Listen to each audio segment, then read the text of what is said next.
All right, happy Saturday evening, most likely where you are. Late afternoon for me. Well, it's actually evening too. We're summertime. So we're going to talk about suicide. It's not a fun topic, but I think it's an important one. There has been just this past week there have been two famous suicides that happened, which people are reacting to, but. Um, it's come to my attention as a result of that suicide is on the rise, and it's been rising steadily for years. So I think it's important to talk about suicide and you know um, what it is people are trying to accomplish when they commit suicide, the mindset that goes into it, and from a spiritual perspective, from a shamanic perspective, what happens to the soul after suicide. It's a big enough question to ask what happens to the soul after death, but asking, what happens to the soul after suicide is a whole other thing. So I'm going to be sharing that with you. If you're new to my channel, I'm also going to be sharing with you experiences that I have had. I do believe that I have had experiences where I have gone to the other side, where the soul goes after it leaves the body. And I'll share some of my experiences with that. I'll share experiences, that random ones that I've seen. We'll talk about different theories. We'll even talk about, what if the soul just doesn't even exist and doesn't survive after death. We'll talk about all that stuff. But yeah, I wanted to also address the cause of suicide, which is, usually depression. Now, I am not going to be addressing suicide that is a result of terminal illness. I think that's a whole other thing. If somebody is dying and they, are in, racked in physical pain and their life is limited, I think that's a whole different thing. I'm going to just be talking about people who, if they chose to stay alive, there's no reason why they couldn't continue living for many years, and people who have the ability to follow through and live life. We're not talking about invalids or those kinds of things. We're talking about people choosing to end their life when there's no physical necessity for that to happen. So that's what we're going to be talking about. So, as you know, I have had experience in multiple spiritual disciplines starting from as a kid. I'm willing to bet that the majority of you watching this or listening to this have, if you didn't grow up in it, you're certainly familiar with the Christian understanding. And certainly the Catholic understanding and the Christian understanding is that somebody who commits suicide will go to eternal damnation. So we need to address the realm of the underworld and the two differing beliefs about the realm of the underworld. First off, the traditional understanding, which is the understanding that all peoples all over the world have had from time immemorial. And then there is the exception to that, which is the Christian understanding of the underworld. Christian understanding of the underworld is unique. It is, in terms of the history of the human race and the history of religion in the human race, that understanding of the underworld is an absolute anomaly, and it is a very new understanding, historically speaking. People didn't believe in an eternal place of damnation like that until probably around 2,000 years ago. I won't get into all that because I've talked about that. we live in modern Western society and, in the modern world, especially if you live in the West, in the developed world.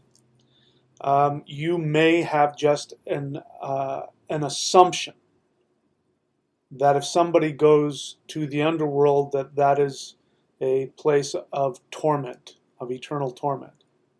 The word hell that we use now in English, Hell, is the exact word of the underworld for the pre-Christian European people, specifically the Germanic tribes, the people from Scandinavia, from the Germanic-speaking countries, from England, and before Christianity, in later times, the people of what is now France, and Spain, and Italy, and all those places. Those places were populated by the barbarians at the end of the Roman age, and they brought with them a belief of the underworld, which they called hell. And what happened when those people converted to Christianity, they took that word, hell, and just simply hijacked it and applied it to the Christian world of eternal damnation and torment. But the name itself, hell, does not originally mean the place of eternal torment. So anyway, this is just some background in case you're new to the channel here, and we're going to be talking about all that stuff. So before we talk about where the soul goes, and let me be clear about my intent with this video.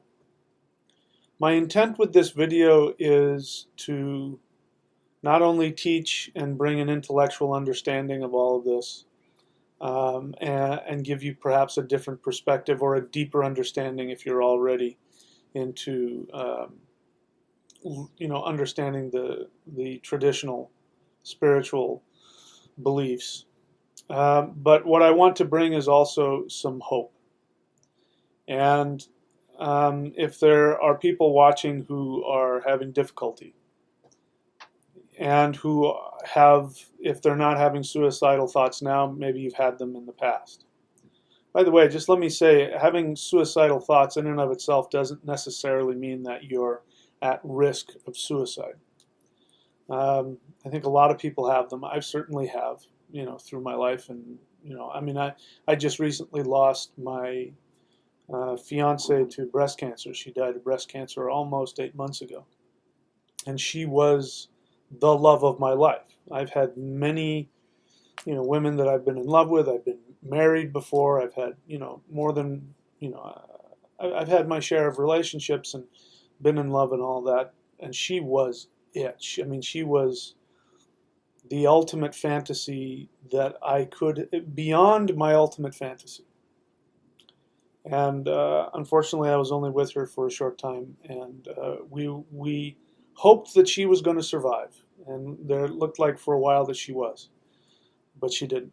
Things turned for the worse, and she died, and that was almost 8 months ago. So I've thought a lot about what happens to the soul after death, more than I ever have in my entire life. And I'm not ashamed to say there have been more than a few moments when I wanted to end it. The pain was it felt insurmountable and intolerable.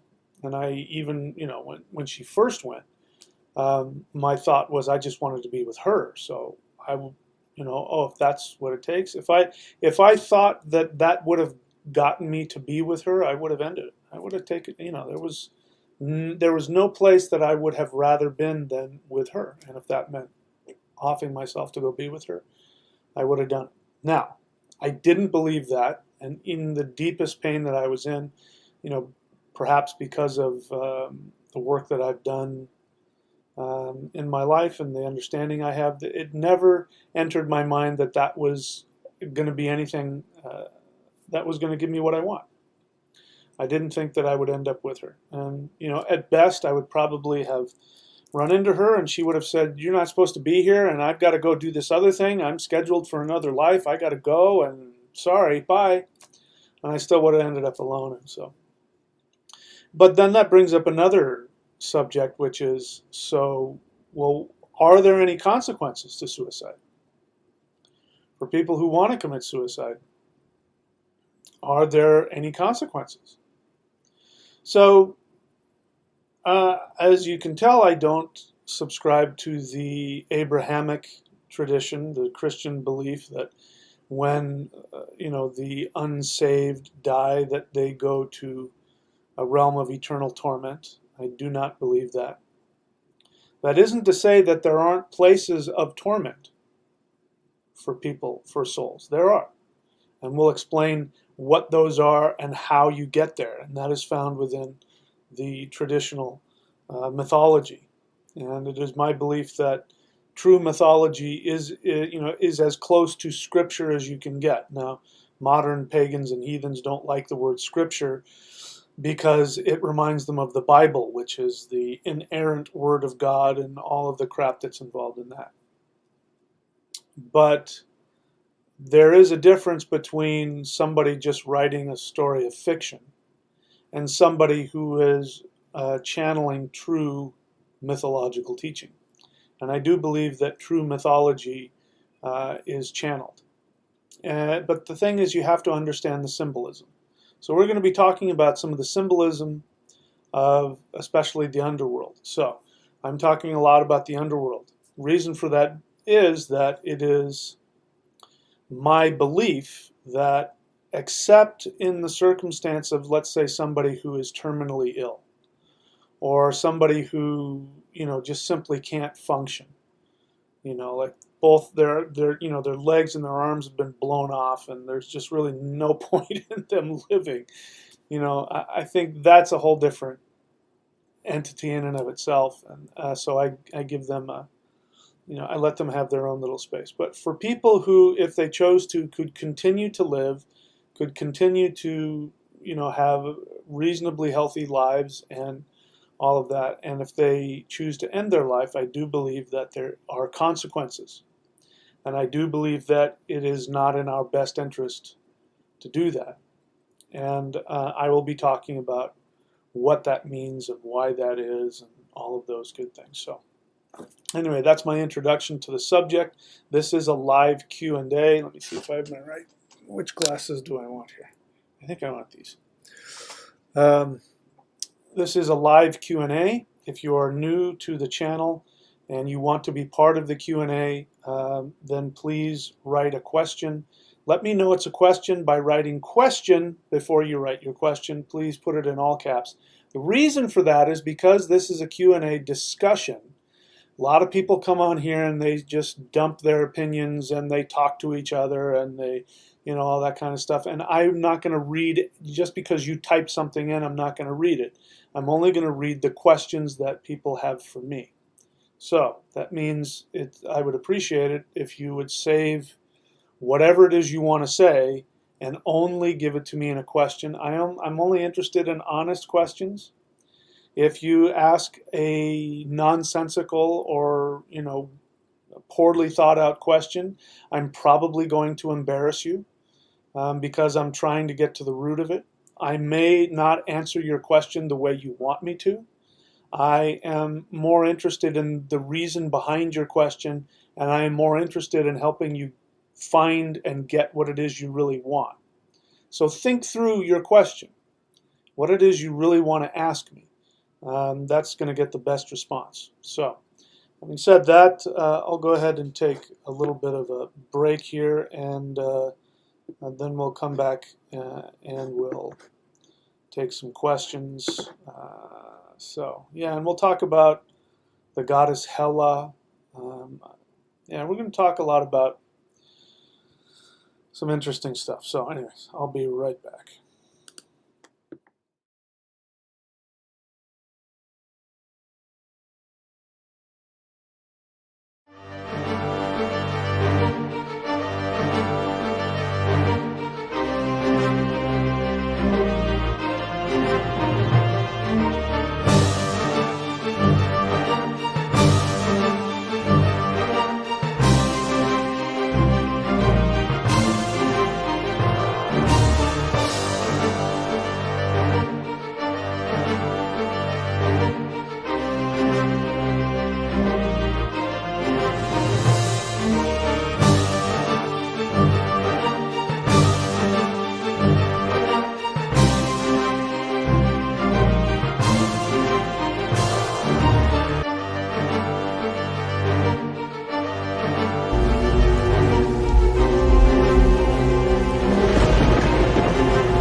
Alrighty, so I do believe that there is at least one question here.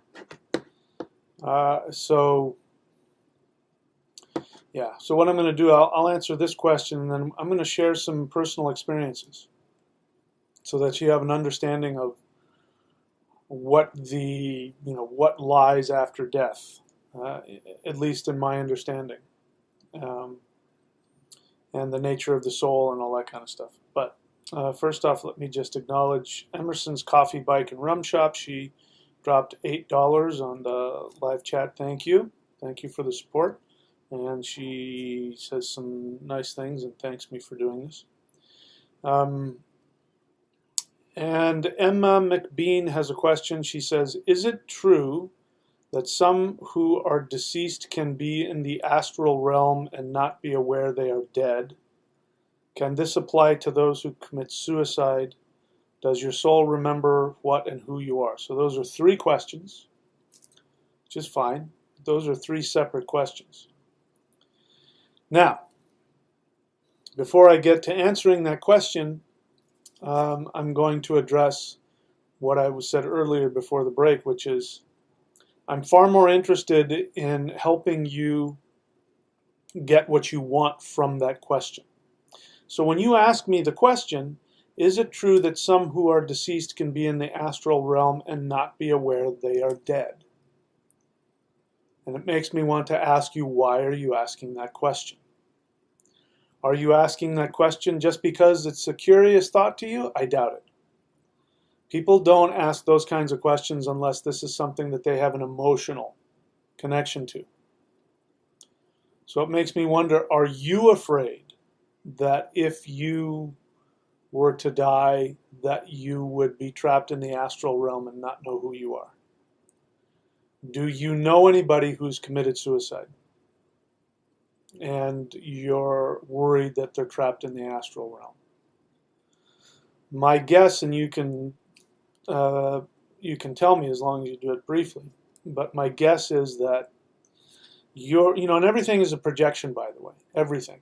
Listen, I went through it. I'm still going through it. My fiance, who was my soulmate, I just found out I've been using the word twin flame wrong. As I understand it, twin flame is not a soulmate. A twin flame is somebody who, mirrors you, and you guys burn through your issues together, and so it's usually really codependent, crazy. I think a lot of people use the word twin flame when what's really going on is they're trapped in a really codependent, crazy, relationship. Now, that was not what I had with her. She was my soulmate. She was my other half. We never fought. I can think of one time when I got angry with her. One time. And that was it. And I don't, and that has not been the case for me. I've fought when I've been in relationships. One thing is that I've just, that's why I gave up on them for, numerous times, is that, I just thought there was something wrong with me. I wasn't able to have one. And then she came along. Nope. She really was my other, half. So the point is I've thought a lot about that, and my thoughts about death and all of the pain that I have gone through thinking about where her soul is, and does she remember who she is? Does she remember me? As worthwhile as all of that is, it's still projection. I'm just projecting myself into that. There was a time when I was worried. I was worried that her soul was lost in this emptiness. And then when I thought about it, I went, wait a minute, that's just how I'm feeling. Without her, I feel like I'm lost and I'm drifting in this emptiness. I was projecting onto her. So when you ask these kinds of questions, I can't help but see that there's some projection in there. So let me get to that question. Is it true that some who are deceased can be in the astral realm and not be aware that they are dead? I mean, I think it is true, but I think it's important to understand this. When we talk about the other realms, right? The astral realm, and people throw these words around and they think they mean something behind them. The astral realm, my ancestors would call Valhalla, or the underworld or the those kinds of things. We think of them as these other dimensions where the laws of the soul are different or don't apply. And it's not true. When people talk a lot about wanting to escape the matrix because they hate this world and they are in so much pain, and you hear me kind of saying it with some derision in my voice, but I really shouldn't, because I understand that thought process. This life can be very difficult and very challenging, and it can feel like a hell. And there's no shortage of people who feel that way, so much so that there is a real belief out there. There are people who actually believe that living on Earth is to live in a computer program, a simulation. They don't believe in anything. They don't believe in the reality of their own body or anything else. They think it's all an illusion, and they want to escape to go to the real place, wherever that is. And so the assumption is, if they can escape this world, then they'll be safe, they'll be in the real place. And so people contact me quite regularly, especially on the videos about the Matrix that I've made, and they want to ask, how can they get out, how can they escape? They hate this world. And my response to them is the same, and I will say something to the effect of, if you believe that about this world and you escape, whatever you think this world is, and you escape to the next one, you will bring that belief with you, and that world will then be as bad, if not worse, than this one is for you. And so the point is that if you can't find who you are here in this life, you're not going to find it over there. Because the soul is the soul. This, if you want to look at this as a world, as a different reality, it doesn't change the fact that the soul is the one that's interfacing with that. This brain that I have here is a computer. It's a carbon-based computer, and the mind is the software, and it is this brain and this intellect. I should say the intellect is the software. There's a difference between mind and intellect. We won't get into that right now. But the intellect and the brain here are simply hardware and software through which my eternal soul uses in order to interface with this particular three-dimensional reality. I didn't say illusion, reality. This is a reality. There are multiple realities. You can call them all illusion if you want. But they are a reality. So the soul is just simply interfacing through this meat bag and the eyeballs and the brain to experience, because without it the soul wouldn't be able to have the same kind of virtual reality experience of three-dimensional reality without it. But the soul is still the soul. And if you are unable to connect and align your soul while you're in the body, if you exit this matrix or this life before you've finished, what you came here to experience, then the only thing that's going to happen is you're going to take that inability to connect with your true self into the next reality. So to answer your question, in my opinion, and that's all I can really share about is in my opinion. In my opinion, is it true that some who are deceased can be in the astral realm, whatever the hell that means, and not be aware that they are dead? Yes. I absolutely think that that is a possibility. And I think that that would be one of the ways and one of the places within the underworld. The underworld is the place where the soul goes that has not achieved enlightenment. And let me just be clear about that again, if you don't know what I mean by that. I don't teach any kind of fixed state of enlightenment. In other words, spirituality is not about reaching some fixed state of um, enlightenment where you have no more problems and no more this and you've achieved the highest awareness. Anybody, teacher or otherwise, who says that they have achieved enlightenment is either lying to you or deluded. Any teacher that allows their other students to say that, in other words, I knew a guy who was a teacher, a very powerful teacher, and there were talk about him from his his high level students who would talk about him as a bodhisattva and as having achieved enlightenment. And he had said that he had, died and risen, and all that kind of stuff. And even though he himself would deny being enlightened, he wouldn't stop anybody else from promoting that. In fact, he would subtly encourage that. So I'm saying that that is wrong. That's false. And I'm saying that any teacher who says that they have achieved enlightenment or allows somebody else to promote the idea that they've achieved enlightenment is either a con man or is deluded or both. I'm here to tell you there is no such thing as achieving an end state where you have no more pain and no more problems and no more lessons. If that were the case, you wouldn't be in this body, period. End of discussion.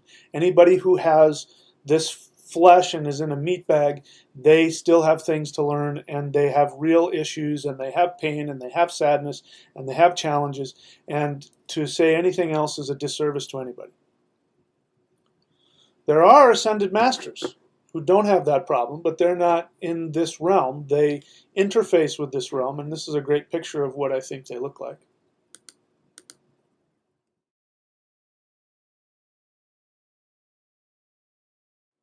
While we're on the subject, I will be rolling out a new technique and a new teaching about how to become an ascended master, because first off, if you are a human being, it is your destiny. You will become an ascended master. It's not a question of if you will become an ascended master, it's a question of when. And it may take many, many lifetimes. It may take hundreds or thousands of lifetimes before you achieve that. But you will achieve it. It will happen. That's why it's important how you conduct yourself in every life, because the question isn't whether or not are you going to spend eternity in damnation. It's whether or not you want to, how many of these lives do you want to have? And, what you do in this life is going to determine how many times you get held back. But let me also be clear. It doesn't happen to you. You choose it. You choose to come back. Every single time you reincarnate, it's your choice. Nothing forces you to do it. Let me be clear about that. So I got kind of off the topic. I think I got sidetracked into, as I always do, I kind of confuse myself and I can't shut up and I go off into tangents. So I'm still answering this question here. So first off, yes. So I do believe that is possible. But so what? They will eventually figure it out. It's not like they're going to be stuck there in eternity not knowing that they're dead. They'll figure it out. That always happens. The soul, we will, no matter how bad things are, we will eventually figure it out.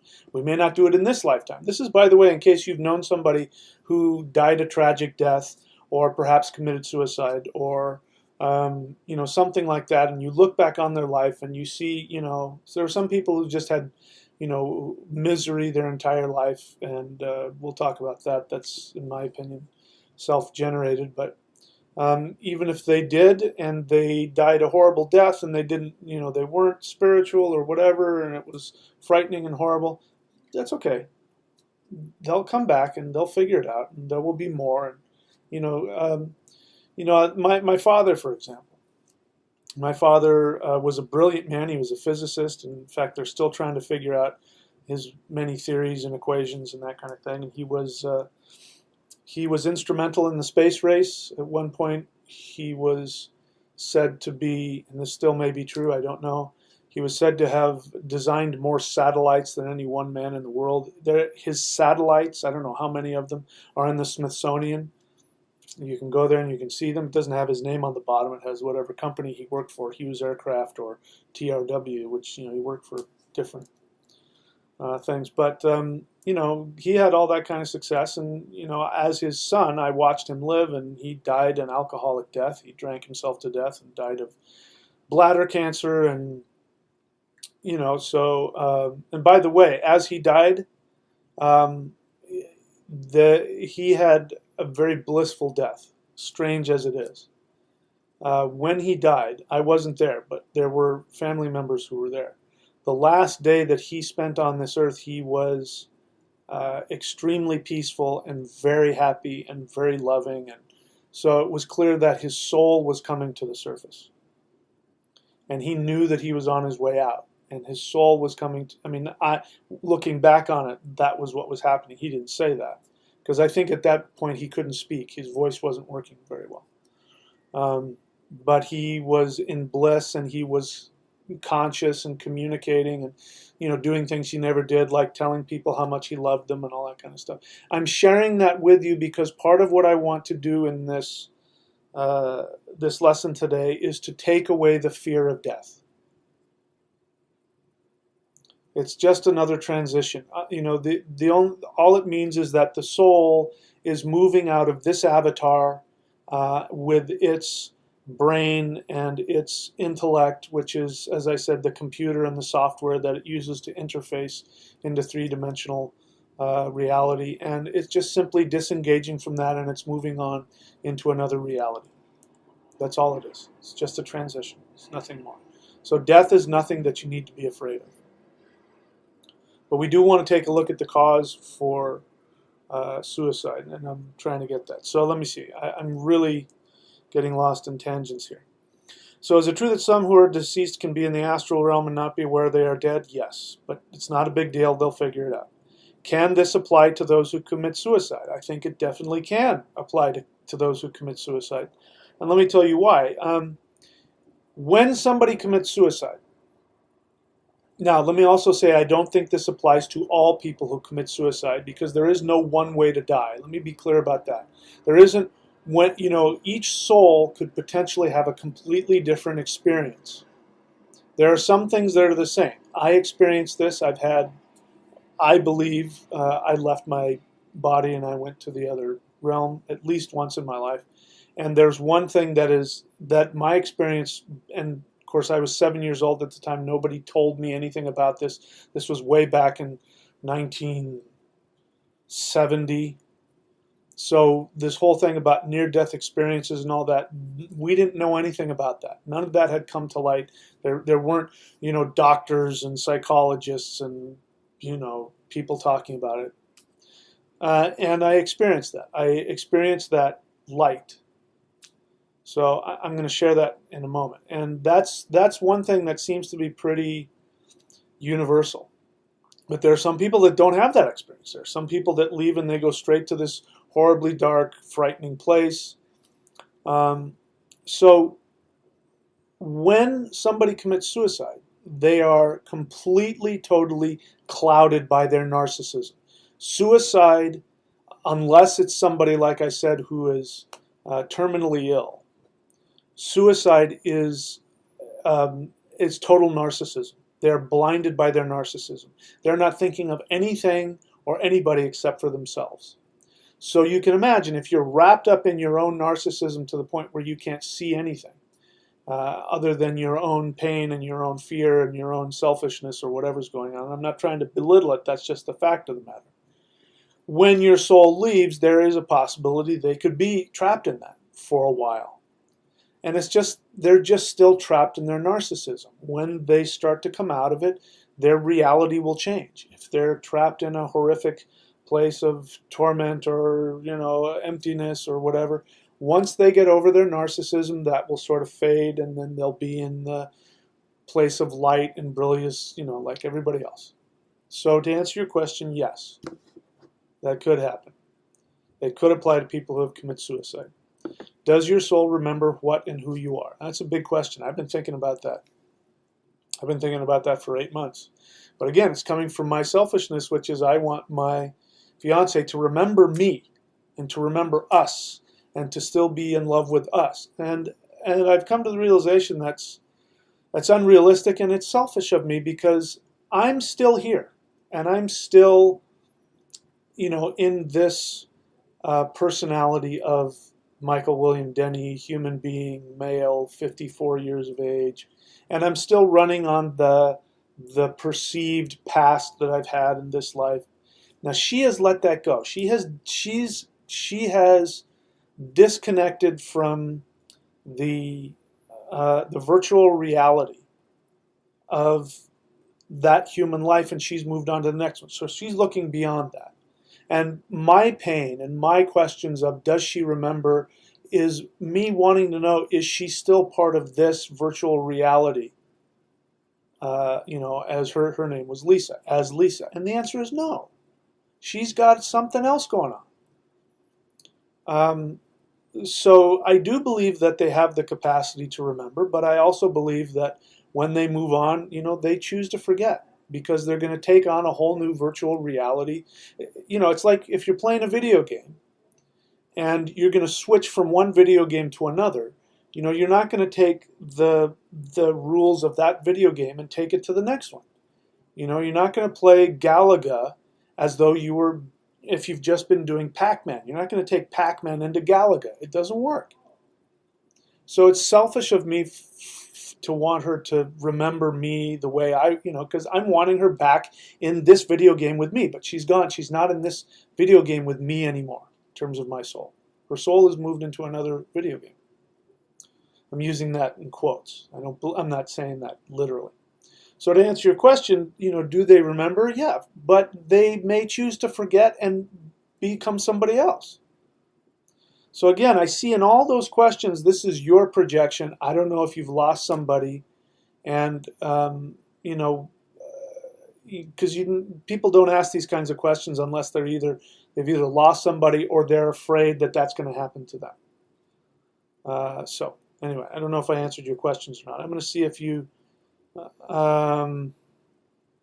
So I did ask Emma to explain herself, so she does. Normally I don't want people to do this or I won't respond, but she says, we have this amnesia in this world. Now again, don't talk for me. You're talking about you. You feel as though you have an amnesia in this world. So keep it about you, because this is about your feelings. Listen, we are emotional beings. And it's really important when you ask questions to know what your emotional state is and why you're asking. That's why I'm picking apart your question and asking, why did you ask that? So you obviously have problems. It's painful for you to think about forgetting. And you say, we have this amnesia in this world, and I feel unsure of what my purpose is. So you have this assumption that your knowledge of your purpose will come if you remember your past lives, and that's not necessarily true. And I'll explain that. By the way, I recommend this book to everybody. This will explain a lot. If you want to fix the problem that you're asking about, this is the book for you. It's called The Shamanic Secret Commandment to a Perfect Life. It's my book, and you can find it by going to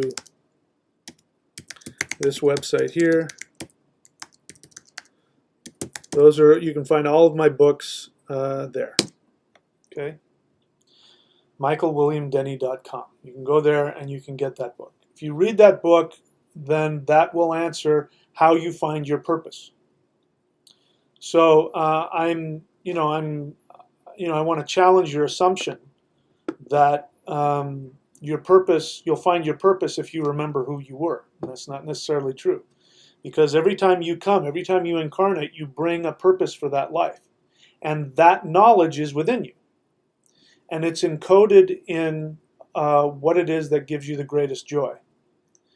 And the way you know you're following your purpose is if it's bringing joy to you.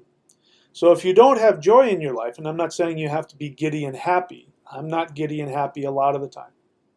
But I do have joy in my life, and I do have purpose in my life. And I do know where I'm going and what I'm doing. So the way to know that you are following your purpose is if you have joy. Joy is the is the default state of the soul. When you are connected to the soul, you will experience joy. Now, again, not all the time. I'm not saying you have to be giddy. Sometimes you're connected to the soul and you have a purpose and you have commitment and you have a feeling of like divine responsibility that you're happy to take on. But generally what happens is that you feel this joy. So when I work with people, and if you want a private session with me, you can go here.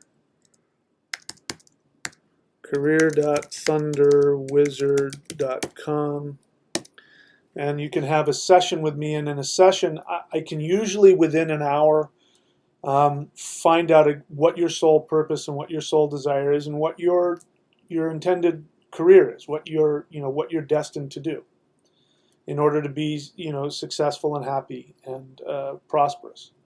All of these things are encoded within you. Before you were born, you encoded within your soul the things that you wanted to accomplish. And the way that you set it up so that you would know that you were accomplishing them is that when you walked down the path that you intended for yourself, your physical body and your emotions react with joy. That's how you know. So if you're going, I wonder if I'm doing the right thing. Is it bringing you joy? The answer is yes. Now the problem is this. Encoded within that whole scenario is the lesson that we've come here to learn. This is it. If you want to know why you've incarnated, I'm going to tell you exactly why you incarnated. You incarnated so that you would, number one, go after what it is that gives you joy. But in order to learn from the lessons of past lives, lives that you've gone through, and when you're done with that life, you go, wow, I really wanted to do this, this, this, and this, and I didn't do that. I need to go back. That's why I said nobody forces you to incarnate. You choose to go back. You say, I need to go back because I want to do these things again. But I know myself, and I know that I have these fears and these limitations surrounding this, so I'm going to set up some challenges that will involve people in your life and situations in your life and careers and these kinds of things. And what happens is, as you go through life, when you follow your soul desire, what happens is you continually bump into challenges that force you to choose between what your soul wants you to do and what is safe. Now, what is safe, there's a whole list of things under what is safe. Under what is safe, you have money. So people go after money sometimes instead of what their soul wants, and they end up miserable. Relationships. They will get married, or they will try and appease their parents, or they will try and get happiness from society, or they will want to get society's approval, and we all do it. And they will choose that over what their soul wants, and then they will be miserable. Or they will oftentimes have to choose between, but what I really want to do is be a ballet dancer, and my father wants me to be a chemist, and I don't want to be a chemist. I hate that. And you run the risk of having your father disown you. Your mother, your father, you're in a traditional, let's say you're, I don't know, like a Iranian Jew or something, and you get this specific cultural thing, and your parents want you to marry an Iranian Jewish person, and you've fallen in love with some Chinese guy, and they don't want that, and you have to make a choice between, do I want to go after the person I've fallen in love with, or do I want my parents' approval? And these are deaths. Whenever you go into these challenges, they feel like a death. And some of the death, sometimes it's a huge death. You lose your whole entire family and culture and the approval of everybody that you care about in order to go after what you want. Sometimes it's a little death like, I've got this 6-figure job, but I could be making, a lot less over here, but I would be doing what I want. And, there's going to be a death, and you have to choose between the safe path and the path of your soul. So if you are saying to me that you feel unsure of what your purpose is, then I know exactly why you are in conflict. on an unconscious level. This happens a lot of times deep beneath conscious awareness. That's why it takes about an hour with me. By the way, in case you're new to this, or if you're not, if you watch me, sometimes I'm very harsh and people say I'm just a dick. You know, they ask a question and why am I so rude? Why am I such a dick to them?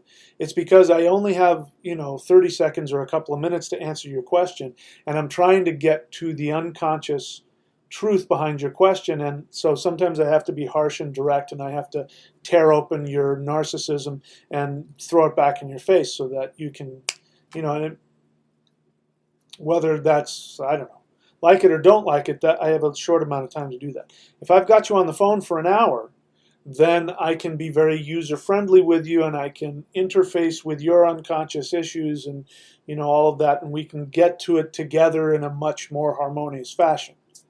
So I'm not like that if I'm talking to you on the phone, just to let you know. So if you say, I feel unsure of what my purpose is, then you're in conflict, period. And you may not know. Here's how I know when somebody's in conflict. I say, and you go into a fantasy world, and in the fantasy world, you don't have to have money. You don't have to follow anybody's expectations. You don't have to follow any rules. You don't have to follow any laws. There's only one rule, and that rule is you have to be doing the one thing that makes you happy. You can't be living for other people or doing things for other people to make them happy. If you do that, you get kicked out of the fantasy land. The only way to stay in is you only do what you want, and it doesn't matter what it is. You can't judge it. It's not bad or wrong or evil or impossible. If you want to, fly, whatever it is, you have to listen to that. And if you can't say that, if you can't say, I don't know what that is, then you're in conflict. And your soul is trying to tell you to go in one direction, and your unconscious narcissism is trying to meet somebody else's expectations, or you're following your greed or something like that, and you're in conflict. And so you don't know. Because the truth is, if you can let go of that, you'll immediately know exactly what it is you're supposed to do. While I'm on the subject, I want to talk about depression and what I believe the definition of depression is. And the reason I bring that up is because people who commit suicide are usually in a depressed state. They're in depression. Now, here is what I believe. I heard this. I didn't make it up. I heard it from somewhere else. I don't even know where it came from, but it's the best definition of depression I've ever heard, and I use it. And it transformed my life when I heard it. This definition of depression goes like this. Depression is a state of mind where you cannot see a future for yourself. That's depression. Sadness is you're sad. I'm doing much better now as time goes on, but I have been very sad, and I go into deep states of sadness over the loss of my soulmate. It's very sad. I miss her. Every single day I don't know how many times I say, fuck, I wish you were still here. Or, gosh, I miss you so much. I wish you were still alive. And I do that on purpose because I know every time I say that, I'm sort of letting my mind sort of reformat itself. So I have to keep doing that so I can move on. Now, I can see a future for myself. And so I do have hope, but I have sadness. I have anger. I have, all those other normal negative human feelings, but that's not depression. You can be really, really, really, really sad and not be depressed. Depression is when you can't see a future for yourself. And you can't see a future for yourself if you are in conflict. If your soul desire is telling you to go in one direction, and your need to either be accepted or be loved by society or people or God or whoever you have in your head is so strong that you're going after that, then what's going to happen is you are going to shove down beneath your conscious awareness. You're going to go into denial about what it is you really want. And then when somebody like me says, so what is it that gives you the greatest joy? If you say, I don't know, you are in conflict. The good news is that there's a way out. Reading the book, The Shamanic Secret Commandment to a Perfect Life, is one way to do it. But another way is to talk with me or somebody else who can help you get to that. Now, once you know, that doesn't mean that magically all the problems go away. Once you know what your soul purpose is and what your hope is, you still got to go get it. It's not just going to come to you. It's not going to come in a package with a bow on it. I mean, it kind of already has in your soul. It's already there. You got to unwrap it. The way you unwrap it is by taking action to go do it. And we could talk about that and not waiting around to get the money or the time, just going and doing it, going after it. And when you go after it, the way the universe is set up, the way you set up the universe, you did it. The universe didn't do it, you did it. The way the universe is set up is that when you become conscious of what it is your true purpose is, what your greatest joy is, what gives you the greatest joy, and you take action to go get it, regardless of how impossible or risky or scary it is. When you take action, you can't take back. That's important. So you can't sort of take an action that you can take back and, oh, I changed my mind and oh, I'll do it later. No, it's like you sell the house. You go, you don't have a job and you're going to want to be in South Carolina, and you quit your job and you cash in your credit cards and you drive to South Carolina. That's the universe goes, they're committed. They're doing it. Let's give them the job, the money, the resources. That's how it works. If you try and wait for the resources beforehand and I'll do it as soon as I get the money, it won't work. It doesn't work that way. Because that's not showing that you believe, that's not showing that you're committed, and it's not showing that you trust. Because you have to trust. You have to trust that the universe will, the universe, unlike The Secret, the universe is not here to give you whatever you focus your intention on. That's not how it works. The universe gives you all of the resources you need when you focus your intention on your soul desire, your program. You programmed it in there. If you think you need something else when you don't, and you focus on that, the universe goes, nah, I can't cash that check. I'm sorry, this check is no good. Okay, so it got me off on kind of a tangent there, but I wanted to answer your question. We have this, so again, Emma McBean is saying, we have this amnesia in this world and I feel unsure of what my purpose is. Then I've heard that many say this can also happen in the astral realm. I thought this would come back when we leave. So anyway, yeah, this is about you. So, you're in what I would call a fear state. Just drop it. Stop worrying about things that are in the past. You have everything you need right here and now. And I mean that. You have everything that you need right here and now. And the way to unlock it is to get conscious, fearlessly conscious with yourself about what it is you want on a soul level. And when you do that, none of it matters. You won't care about the past or the future. You'll only care about experiencing that joy in the present. Question, is that escapism denial? I don't know what that is. Again, if you're going to write a question, please, bear in mind, I'm not in the room with you. So, you throw out two words, I don't know what you're referring to.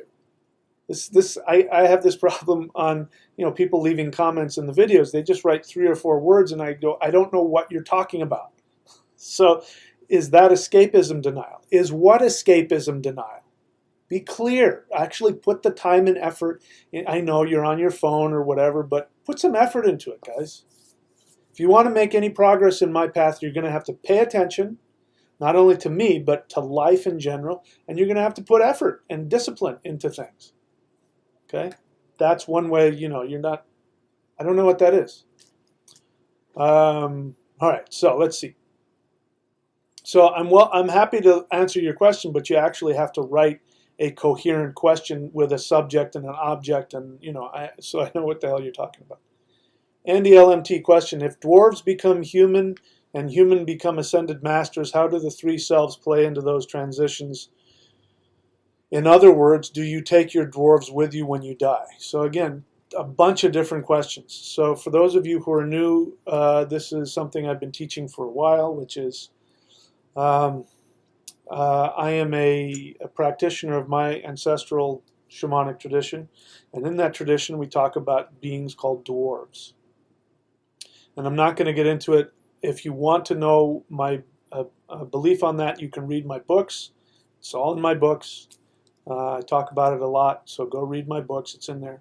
You can go on to this channel here and put the time and effort to find out how to search within my channel and type for dwarves and elves, and it'll come up, and you can watch those videos on my channel about that where I explain that. I also talk about the three selves and all that. So this question that Andy LMT is asking is incredibly deep and complicated, and it would take me hours just to answer all of that. So, you know, you're shoving so much stuff into one question. Anyway, I can't do that now.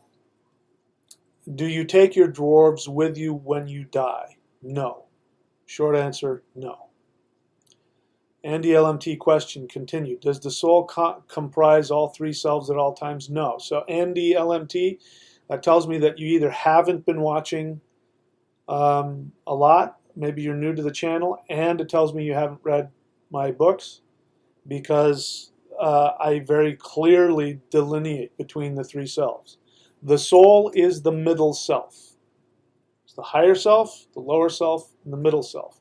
We as humans are a community of all three of these selves. We're not one self, we're three. The soul is the middle self. So had you known all of that or watched all of that, you'd have already known that. So again, I don't know if that's just because you haven't watched enough of it, or if you weren't paying attention or what, but the soul is the middle one. It's not, the soul is not all three. This one, the higher self, goes somewhere else. The lower self goes into the earth. The soul goes off and reincarnates. And when it reincarnates, it gets a new, perhaps, maybe it's the same higher self, gets a new higher self and a new lower self. All right, Glennis, yeah, so again, I only want the questions. I'm not interested in other people's opinions, and I know you want to come on here and tell everybody what you think and all that, but that's not what I'm here for. And I can't stop you, but I won't read your statement unless it's a question. Miguel Bruxo, question. Hey, Michaels, how many days does it rake to get the astrology reading? I bought it today to one of your apprentices. Well, if you bought it from one of my apprentices, you have to ask them. I don't know how booked up they are. You buy one from me, it might take you a month or more to get reading from me. But I mean, if you bought it from one of the other ones, it'll probably be quicker than that, but I don't know how busy they are. You have to ask them, not me. By the way, if you want to save $200 on an astrology reading, go to, where is it? Astrology.thunderwizard.com. You can get an astrology reading from me. I charge considerably more. I do a couple of things that my apprentices don't do, but they have been trained by me. I have trained them in my system, and they do, I would say, 95% of what I do in a reading. The notes are the same, the layout is the same. You get everything that you would get from me, but you get it from them. I taught them how to do it. If you want to learn my method of astrology, go to Astrology Certification. I didn't ask you to put a space in there, spell check. I know what I'm doing. astrologycertification.thunderwizard.com. Go there and you can learn, and if you pass my test, you can also be put on my website and do astrology readings. And of course, every time that I advertise astrology.thunderwizard.com, you will be one of those people that they can get a reading from. Okay, so all right, so let's see here. Question. Iowa X, when are you too old for the burn the ships maneuver? I have no idea what the fuck you're talking about. What is that? Is that a video game reference? Is that what is that? Iowa X, statement. Well, I'm not going to read your statement. I'm only going to read your questions. Pay attention, you guys. I'm not interested in anything other than an honest question that you have for me. Okay, so there's no more questions at the moment, so I'm going to take a break. I'm going to come back and I'm going to share with you what happened to me when I left my body so that you know what is on the other side. And then we'll talk about why do people have different experiences? Why do some people have this blissful experience when they die? Why do some people see hell when they die? because it happens, and I think they're both real. So, all right, I'll be back in a couple of minutes.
I keep showing that picture of the goddess Hela, or at least somebody's interpretation of the goddess Hela here. Her name is Hela. In the Old Norse, they use the name Hel, but Old Norse had changed. It had changed from the original Germanic. There was, by the way, about 2,000 years ago and earlier, there, whether you were, wherever you were in Northern Europe, the Germanic tribes were able to communicate with each other. So there wasn't like different Germanic languages like there are now. There wasn't English and Norwegian and Dutch and German and all that, and they can't understand each other. There was a Germanic language that everybody could understand, and in that, the name for the goddess of the underworld was Helja. Helja. Hel is the place. Helja is the goddess of the place. So Hela, you see here, she's half corpse and half beautiful young woman. And that's important because that represents what you perceive when you die.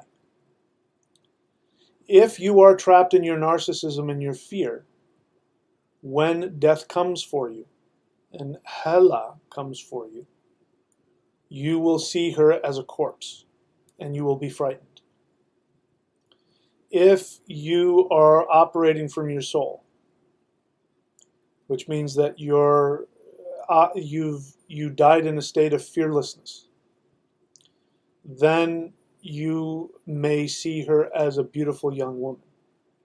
Because the truth is, she just simply reflects what you are. And we see her as a goddess because the feminine represents the soul. We always talk about the soul, as feminine. It's neither feminine nor masculine, but because it's internal and spiritual, we refer to it in the feminine. So that's why we see Hela as a feminine deity. at least one reason, in my opinion. And so when you experience her, she's just this completely neutral mirror, and she reflects back to you. If you are holding on to fear, anger, any kind of unfulfilled desire, sadness, self-pity, which many people do when they die, because they die in circumstances where they didn't do enough, they didn't get what they wanted, they didn't achieve enough, whatever it is. Then what happens is that this completely ruthless and neutral mirror comes to you, which is who Hela is. And what you see in that reflection is your state of being. If you see a corpse, it means you're hanging on to things that are literally rotting away. They're dead.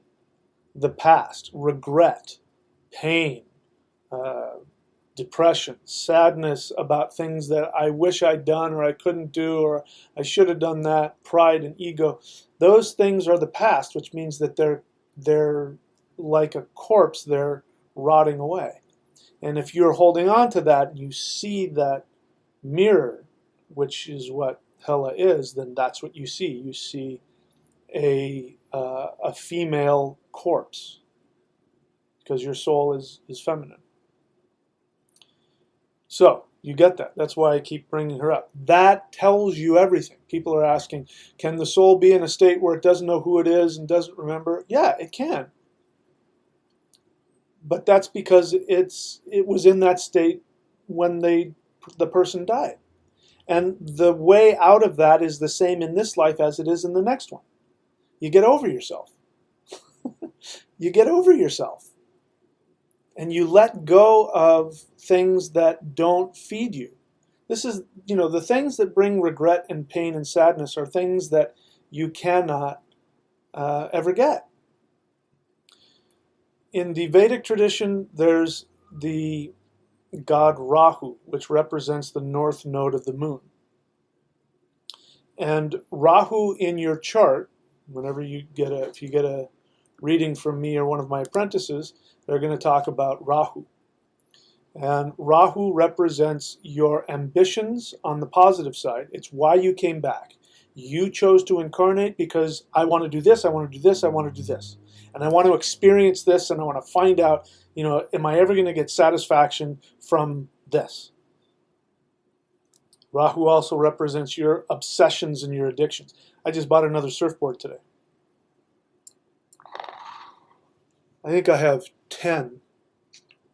3 of them I'm going to sell, but that still leaves me with 7. Do you really think I need 7 surfboards? No, I'm obsessed with them. Eventually, I will come to the awareness that surfboards are not going to bring me ultimate satisfaction. Now, surfing is a hell of a lot of fun, and it is my soul desire, so I'm okay with that. I'd much rather that I go and buy surfboards, every couple of months and sell them than, crack cocaine or meth or, Vegas hookers or something. That's just, there's no satisfaction in those things at all. But that's what Rahu represents, your obsessions, your addictions. And I forgot what I was talking about, but that's why you came here. You came here to experience that. And those things that are rotting in the corpse part of you, those are things that will never bring satisfaction, ever. And that is the lesson. That's when Rahu or any trickster, whether it's Loki or a coyote or anybody else, a trickster is here to teach you all of the ways in which you think you're going to get satisfaction in something that will never bring you satisfaction. And then you go, you know what, I've had enough of that, and I've realized, I've had about as much meth. I realize that if I keep taking meth, it's really not going to ever make me satisfied. So I think I'm just going to stop with meth altogether. It's just a dead end. I'm going to stop with the Vegas hookers because, it just run out of money, and, I'm going to stop with the, pick it, whatever your obsession is, right? Okay, so I was going to share an experience with you. And the experience is when I was 7 years old. I've shared this with you before, but I'll share it with you again because, again, why I'm doing this is I want to give you hope. I want to help you if you're in a state of depression, meaning you're thinking that suicide is a good idea. It means that you are unable to see a future for yourself, and I want to give you some hope. And so part of it is knowing that regardless of how bad this life is, how uncomfortable you are, you are going to end up where I'm going to talk about. So when I was 7 years old, I was a Christian at the time.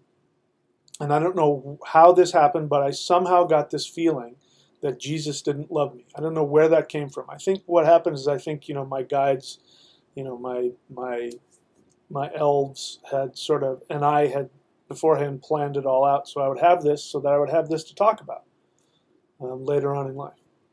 But for some reason I got this feeling that Jesus didn't love me anymore, and it made me extremely, extremely depressed.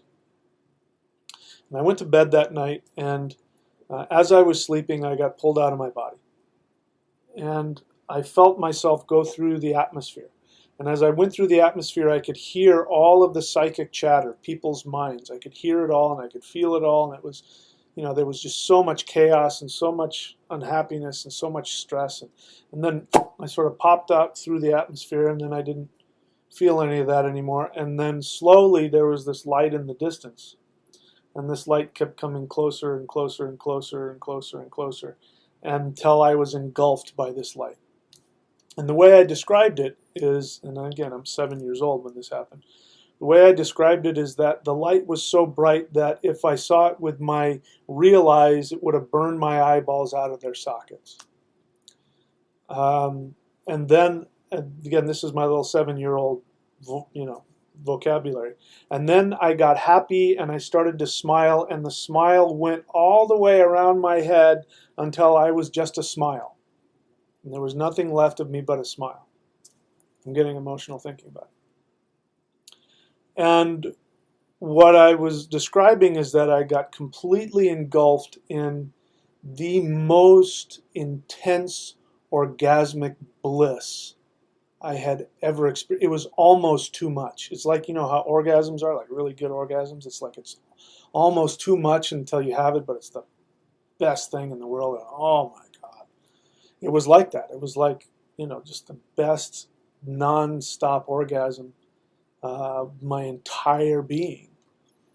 And now at that time, my little 7-year-old mind, I thought I was, I believed in Jesus. I thought it was Jesus. I thought Jesus was, surrounding me. And I kept saying, I'm home, I'm home, I'm home.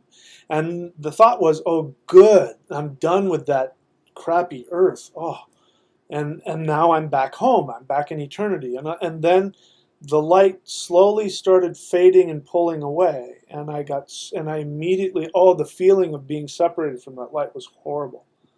Oh, it was the most horrible feeling.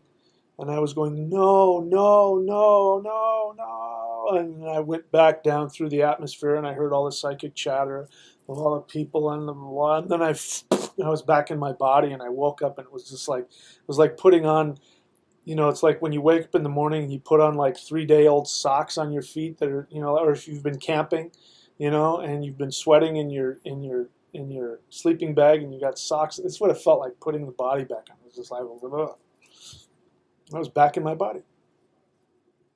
I've since come to believe that that light was not Jesus, because it never said it was Jesus. That light was, in fact, my soul. That light was my pure essence of being. It was me.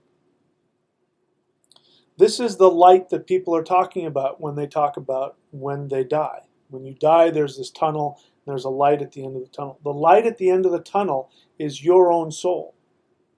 You can call it God if you want. You can call it Jesus. You can call it Buddha. You can call it Krishna. I don't care what word you use. You won't be wrong. But that light is your soul. That joy that I experienced in that state, that is what you experience on a much smaller level when you follow your true soul path. You follow your true soul path, you'll see glimmers of that. I see it. The way that I know that surfing is my greatest soul desire is that I can, I can, again, I'm going through some really tough stuff here. Big changes in my life, and really big changes emotionally and mentally and all that. And sometimes I wake up and I'm not in a good place. And this is why I don't take clients before 4 o'clock, because I want to have the option to go surfing because it's my medicine. And I'll go surfing, and I go out in that water and I go surfing, and sometimes the waves are good and sometimes they're crappy, and sometimes the conditions are good and sometimes it's cold and sometimes it's warm, but who cares? That's what wetsuits are for.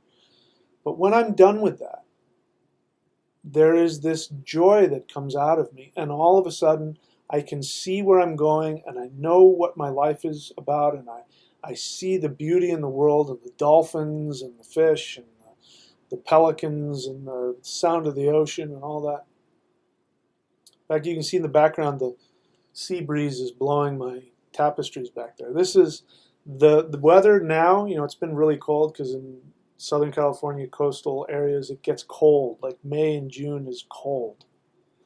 But what we got now is what I remember as a kid. This was, you know, summertime at the beach, and just beautiful. Weather's just perfect. 75 degrees and breezy. It's not too hot. It's not too cold. Anyway, that's my joy. That's what gives me the greatest joy. You have to find yours. I don't know what yours is, but you have to find it. But you do.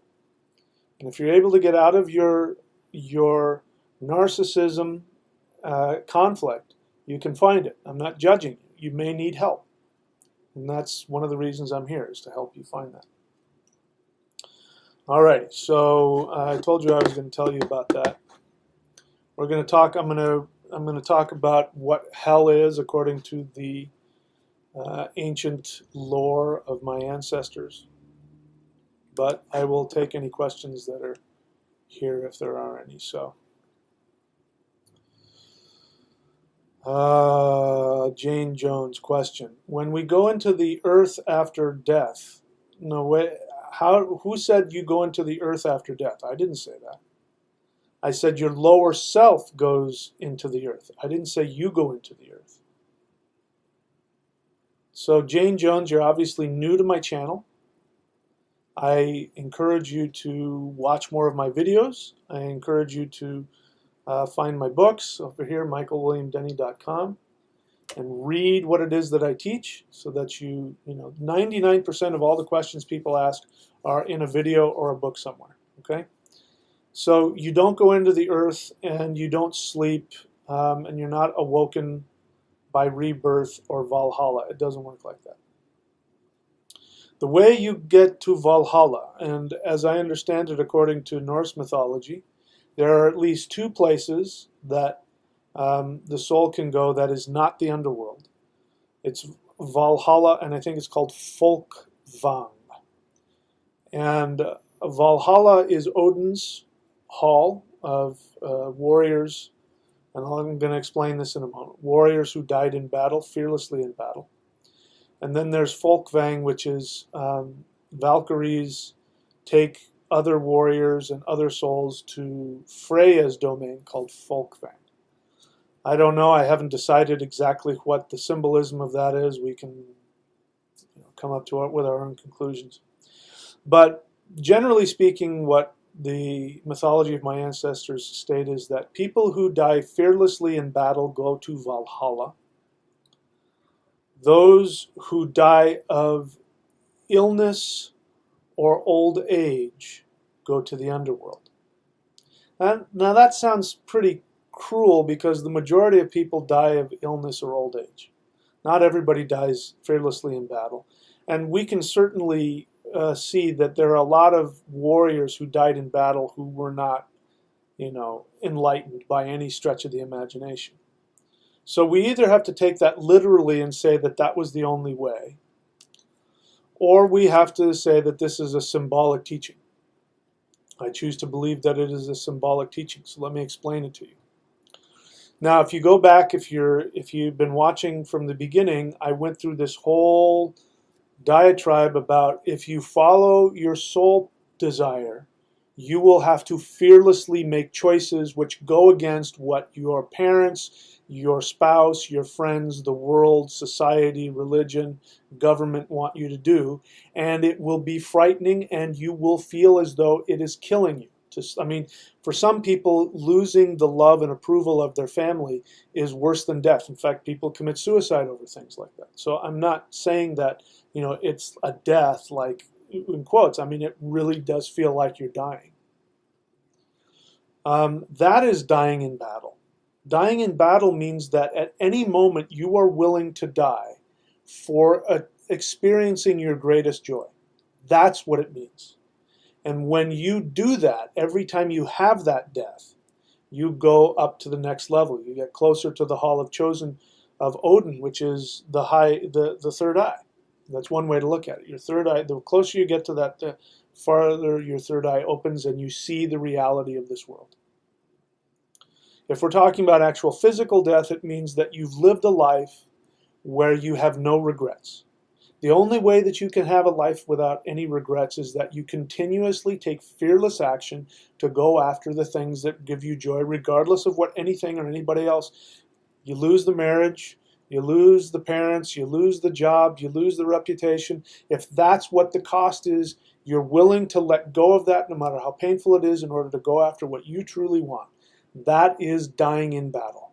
And that, if you die in that state, and you've done that your whole life, you will have no regrets and you will have no more desires. When you have no more desires, you don't need to be reincarnated and you go to the next level. You become an elf, or you become one of Odin's warriors, or you go to Valhalla, or you don't come back to Earth as an incarnated soul. Now, that is a very, very, very challenging thing to do, and it takes hundreds or thousands of lifetimes for a soul to be able to learn how to live fearlessly so that they're finally done and they go, I don't have any more desires. I don't have anything left I need to accomplish. Now, for those of you listening to me who say, oh yeah, I'm not coming back. I'm never coming back to this life. If you say that out loud, you're guaranteed to come back.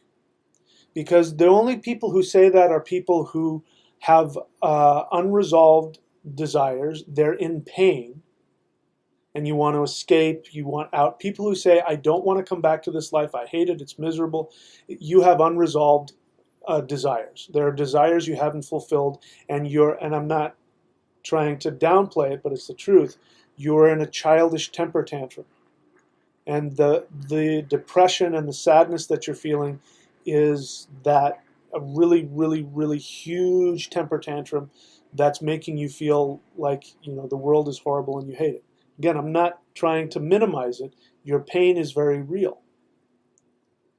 But the way out of that pain is to find the way to become conscious about what gives you joy and then go after it. Now, what you will find is if you have this conflict, when you start to go after your true joy, your head will tell you, oh, that's ridiculous. You're being stupid. That can never happen. You will be embarrassed. You won't want to tell people what your true fantasy is because you're afraid people will make fun of you, or they'll tell you that you can't make it. That's one way to know you're on your true path. That's dying in battle. You face that pain of rejection or ridicule and you go after it anyway. When you've gone through enough lifetimes where there really is nothing left and your soul goes after the last life and it leaves the body and it goes, okay, let's see, I did this, I did the mountain climbing, I did the thing, I became president of the universe, I was this, I was that, I was an assassin, I was whatever it was. I was a spiritual guru, I was a criminal, I was leader of the United Nations. I have done it all, and I can't really think of anything. I can't think of another avatar that I'd like to. I can't think of anything. When you get to that point, then you go, oh, okay, let's see what's up there. And then you're done. That's how it works. When you die, if you have sadness and you have pain and you have unresolved issues, it's because there are things you didn't go after. You didn't completely follow your soul desire, which means you're going to bring that back. We call this karma, right? You're going to have that karma, and that karma is going to force you to come back because you're going to go, I really want to learn that lesson about fearlessness in this regard. I know myself, I'm frightened and lazy in this area, so I'm going to create some challenges. I'm going to be born in a certain family or in a certain culture or with a certain physical defect or a certain limitation that's going to force me to really look at that, and I won't have any other choice but to go do it.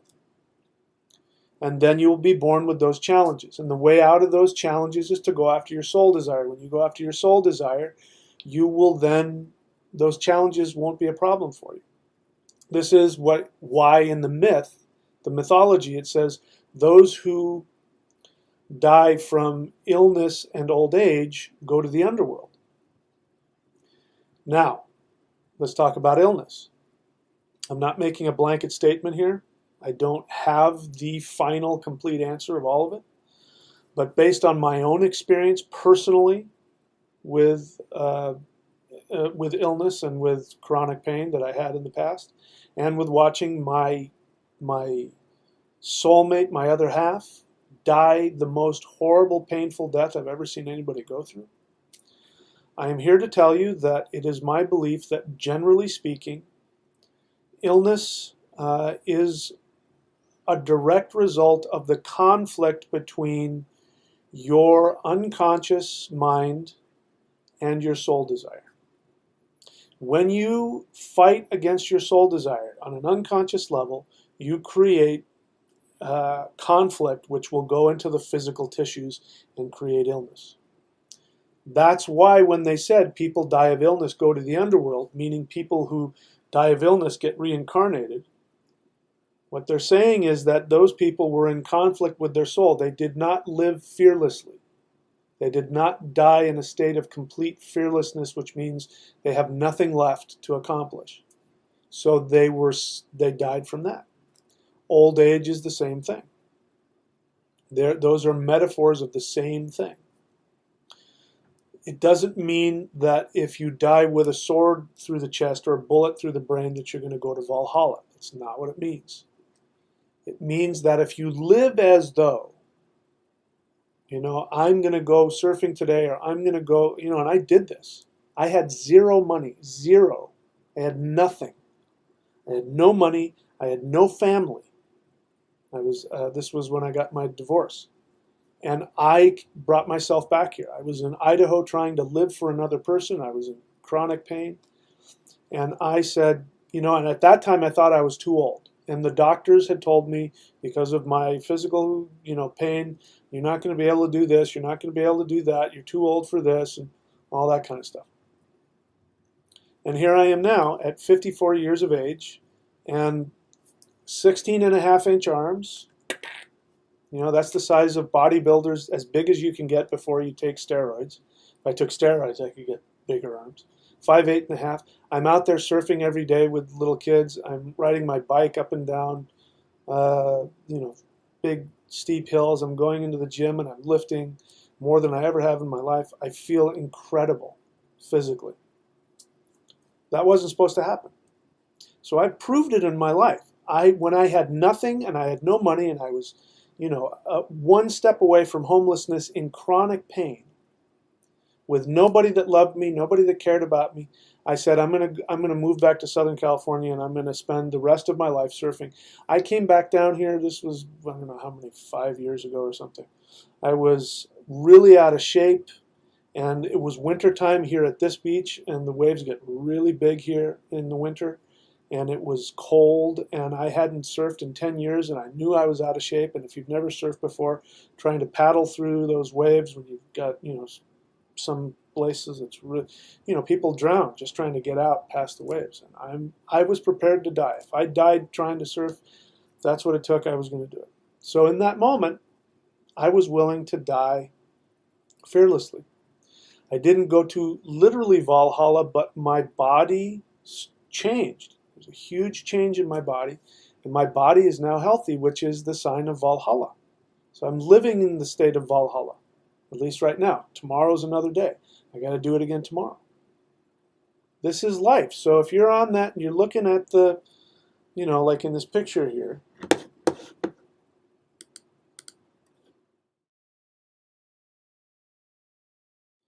and you can't see a future for yourself, and you're thinking about, should I hang myself or not? Should I hang myself, or it's this is a beautiful phrase. Suicide is a permanent solution to a temporary problem. And the way out of it is to do the work necessary to fearlessly face your death and go after what it is you truly want. Facing your death means facing whatever it is you're afraid of, whatever it is you think is negative is going to happen to you that's making you so depressed. And you will, when you go after your soul desire, you will go into some deep depression because you will have to face letting go of all those things you think you want. So I'm telling you here that just going after your soul desire doesn't mean you're going to be in a state of bliss all the time. It means that there are times you're going to be really sad and depressed and in a lot of emotional pain. That's the nature of it. So, that's just part of why we came here. The more that you go in that direction, the further away you get from being trapped by all that stuff, the less that pain becomes. It becomes less and less over time. And then you have more time in happiness and less time in pain. Or if you're, like me, I went through the death of my soulmate. I had things that I could do. I could go surfing. There were things that I could do that could pull me back into my life and into my purpose. So there was something else I wanted to say, but I can't. Oh yeah, this is interesting. I don't remember where I heard it, but one of the most interesting things I've heard was people who jumped off of bridges and survived, like the Golden Gate Bridge or something like that, with the intention of killing themselves. What they, at least from this report, what they all said is that right up until the moment, as they're standing on the edge of the bridge, and they're wrapped up in all of their pain and their misery and their selfish whatever it is that's going on, the moment that they stepped off the bridge and, like they were committed, the moment it happened, all of a sudden they had this flash of how what they were doing was totally unnecessary and that the problems that they were having were temporary, and they saw the solution of how to get themselves out of that problem and get back to their life. But it was too late. Their last moments were going, oh my God, why did I just do that? As they're hurtling towards the water thinking they're about to die. And of course they lived. When they lived, they came back with an understanding of there's no reason for suicide. There's no reason to do it. No matter how much pain you're in, it's unnecessary to stay there. So that's why I love that phrase. It's a permanent solution to a temporary problem. So what does that mean? It means that, if you've been listening to me, when the soul leaves the body, it looks at what it didn't accomplish for itself that it wanted. Its desires that it wanted to fulfill. It goes, I really wanted to do that thing, and I really wanted to climb Mount Everest, and I talked myself out of it, and I'm going to go back and do it again. I got to do it again. Sign me up. And they go back and they do it again. If you commit suicide, what ends up happening is that you have to go back to that moment where you committed suicide, which means that you're going to create another life where you will have to recreate the exact circumstances. But in order for the soul to learn, it says, I got to make it a little harder because I didn't get the message last time. I've been doing this 10 times. I keep having the same problem 10 times, and I keep making this. I've killed myself 10 times in a row. So the soul comes up with another challenge. So it's going to be even more difficult next time. So if you think you're going to commit suicide and escape whatever you think your problems are, you're wrong. It's going to be worse next time. Now, there's nothing wrong with that. That's a good thing, because eventually the soul will get it. Eventually the soul will figure it out, and it will create enough challenges that the person will wake up and go, you know what, I am not going to do this. I am not going to do this. And I've had those experiences. There have been times when I won't lie to you, there's been times, I've talked about it in other videos, but what I went through as a kid and a young adult, I wouldn't wish on anybody. I'll just tell you this, my biggest fantasy when I was 25, I'm not kidding, I'm being totally serious. My biggest fantasy when I was 25 was that I wanted somebody to crack my head open so that the insanity would ooze out. That to me was what I wanted more than anything else. I felt so insane. I was in so much pain, emotional pain. I was just not a happy person. And the thought of putting a gun to my head, and I would imagine, the designs that I would make on the back of the wall with my brain splashed all over everything. So I've been there. So if you think that I'm just, the spiritual teacher and I'm sitting on top of my whatever and I'm just spouting because I don't know what it's like for you to, and I don't know what you're going through. If you're going through a lot of pain, I don't know. But I went through my stuff and I know what it's like to be insane. I know what it's like to be in a lot of pain. I know what it's like to be depressed. I know all of that. I know what it's like to have no hope. I know what that's like. And there have been those times when I've just said, I am not going to do that. I refuse to let this destroy me. I refuse to do it. And I went through decades where that was my thought process for a long time, and I didn't see a whole lot of, I didn't see a lot come out of it. Things are different now. I have the life of my dreams, and it's getting even better. I'm getting ready. I don't know yet, but I'm getting ready to move into a beach house, not just an apartment, but a 2-bedroom house, 3 blocks up from the beach with, and then I get to create my fantasy again, and I get to have a studio, and I get to have clients and maybe teach classes, and maybe I'll have a relationship, and there'll be room for both of us, and I have another life coming together. Again, as I said, I'm in the best health I've ever been. And that is a direct result of me having that mindset. And this is perhaps even more important. I reached out for help, professional and otherwise. So you can't do it alone. If you're in that state, you can't do it alone. You're going to need help. You're going to have to tell somebody else what you're really thinking and what you're really feeling. You can't keep yourself a secret. Okay? All right, so that's my it's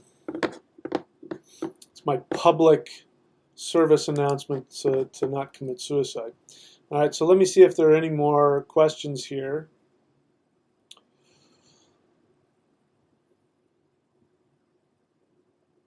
Yeah, so like Jane Jones and other people, it's not helpful if you just write cute sayings or if you write your, that's more time for me. I have to scroll through. I really want people just to write questions and not kind of throw cute things out or, if you're new to the channel, you don't know any better, so I'm not trying to give people a hard time. But the less that I have to read other people's stuff, the easier it is for all of us. The easier it is for me to do my job. Jane Jones' question, no, I already asked that. You ask things like, do the roots lead us into the distant lands? I don't know what that means. Suicided by Illuminati, I don't know what that means. Rami, question. Back in the time about 200 years ago, I read, now were you reading this 200 years ago? Or are you saying you read about something that was going on 200 years ago? Back in the time about 200 years ago, I read that there were about 1 billion, and today we know that there may be more than 7 billion. So can we say that most of those humans were dwarves? Well, you can say it, but you'd be wrong. You're operating from an assumption here, which I don't share. So remember, assumptions will create the basis of all of your thought processes. If you have an inaccurate assumption, then every conclusion that you make after that will also be inaccurate. Your assumption here is that there is a fixed amount of souls, and there isn't. Unless you're asking me this, which is what I've said earlier. So forgive me, I could have misjudged your question. You may be asking me, have these dwarves turned into souls? Okay, assuming that's your question, which now that my apologies, I wasn't seeing it clearly. That is what your question. Again, to understand that, if you're new to the channel, what I teach is that um, souls, like you are soul, the part of you that's listening to me now is a soul. At one time, you were a being known as a dwarf. Dwarves are not little people with pointy hats. That's not a dwarf. A dwarf is a, a conscious entity who is made up of emotional energy and whose source is pure life force energy. And according to the mythology, the Aesir, the celestial gods, created humanoid beings which were called dwarves. Now there's another myth, I can't remember the name of it, but there was where they fight the dragon. And this is, by the way, the dragon in The Lord of the Rings, Smaug, was taken directly from this Norse myth, and I can't remember the name. Can't remember the name of the myth, but anyway, there are these two brothers, and one of the brothers turns into a dragon, who is, who's obsessed with gold. And this is where this comes from, by the way. The Aesir, the Helm of Awe, was created by the other guy, Sigurd, I think his name was. And he created this in order to destroy the dragon. So there's all kinds of symbolism behind that. But the brother that turned into a dragon, right, I got my there we go. The brother that turned into a dragon was said to be a dwarf. But earlier on in the myth, they're two humans. They're two brothers walking around.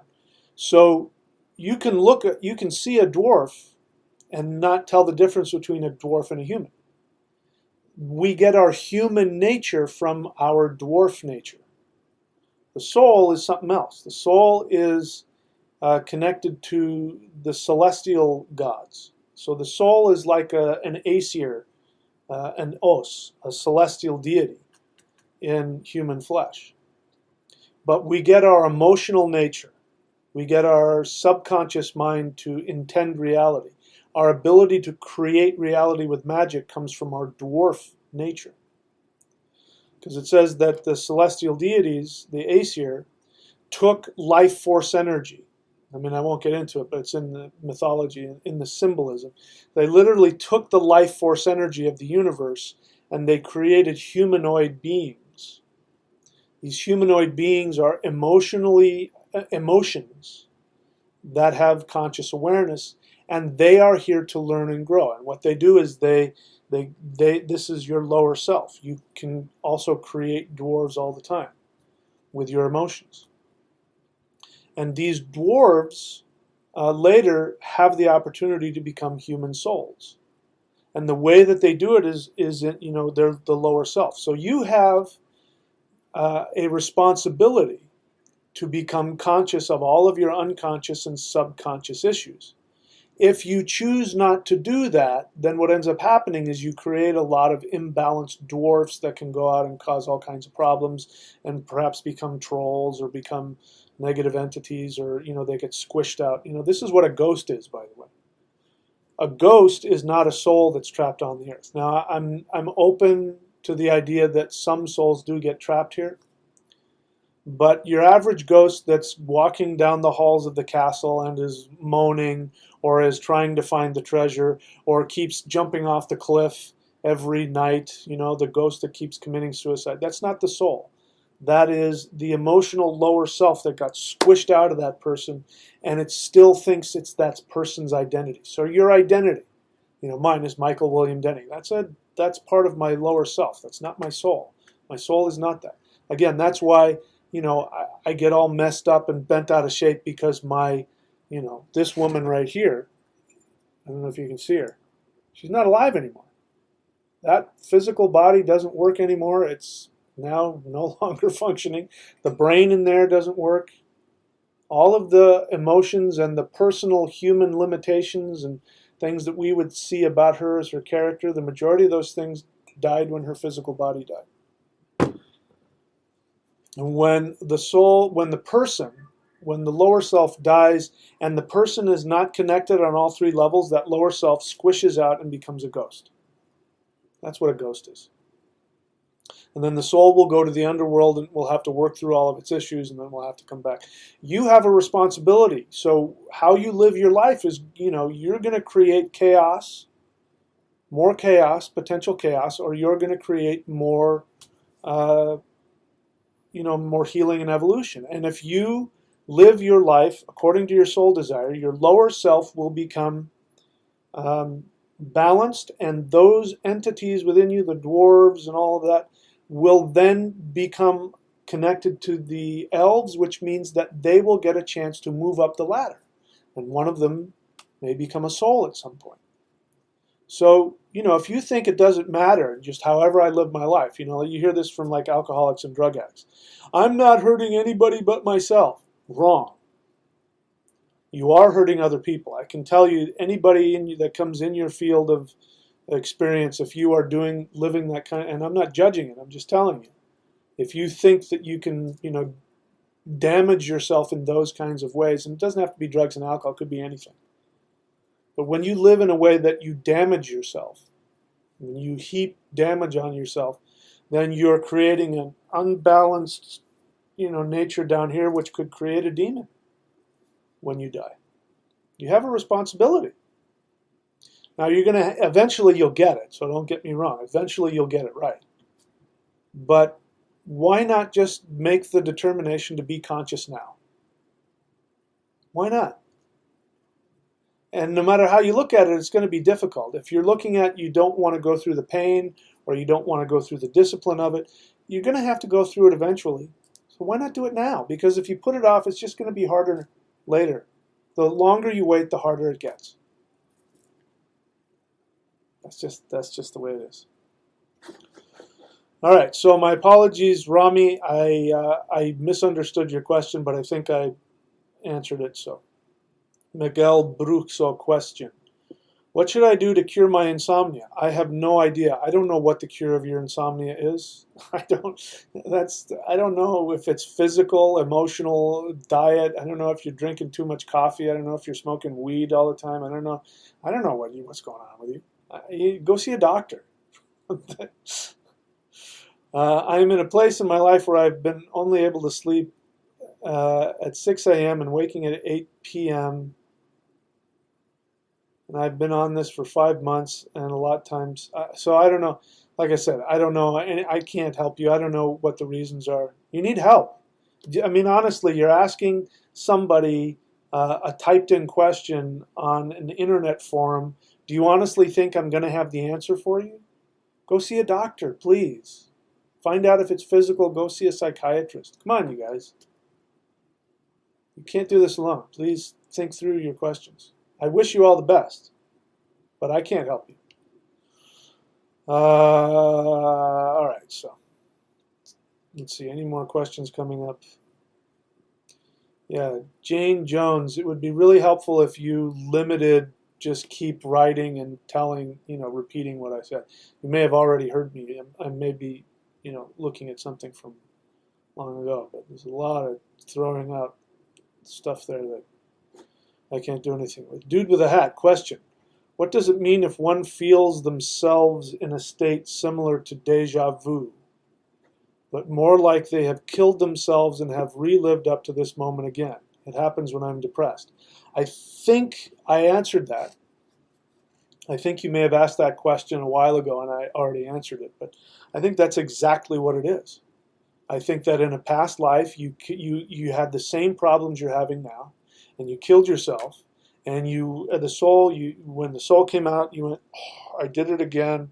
I got to go back. and I got to have that same issue again. I'm going to create something so I won't go through it again. Deja vu, that's what deja vu is in that instance. And it's great that you have that. And then you can go, you know what, I've already done this. I'm not going to do it again. I think that's great. All right, and then Mac is going to tell Miguel what he needs. Mac, you don't know what Miguel needs. You don't know if he has insomnia or if he needs to go to the doctor. You don't know that. Don't become armchair physicians, you guys. All right, let's take a break. I'll come back and then we're going to look at the mythology surrounding the underworld, and we'll see, yeah, some really cool stuff in there. So give me a couple minutes and I'll be back.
Alrighty, so I wanted to get into some of the mythology here and talk about the underworld and some of the things that tell us about how a soul ends up in the underworld to begin with.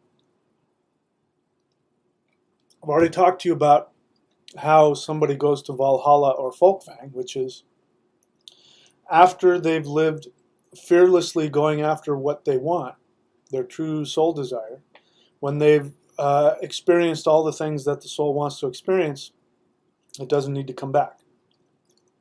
But what about what brings souls back? So I'm here reading from the Voluspa, which is translated as the speech of the staff carrier woman. Staff carrier women were female shamans, seers. They were able to see into the other realms. They could see the future and all that kind of stuff. And they carried staffs. Normally, in most cultures, in most indigenous, quote-unquote, shamanic cultures, the staff carrier is the man. That's, we see that in the Wizard of Gandalf. He has a staff. But in the Germanic tribal tradition, it was the women that carried the staff. That's significant because the staff represents the male, the strength of the male, the strength of the masculine. What that means is that even though the Germanic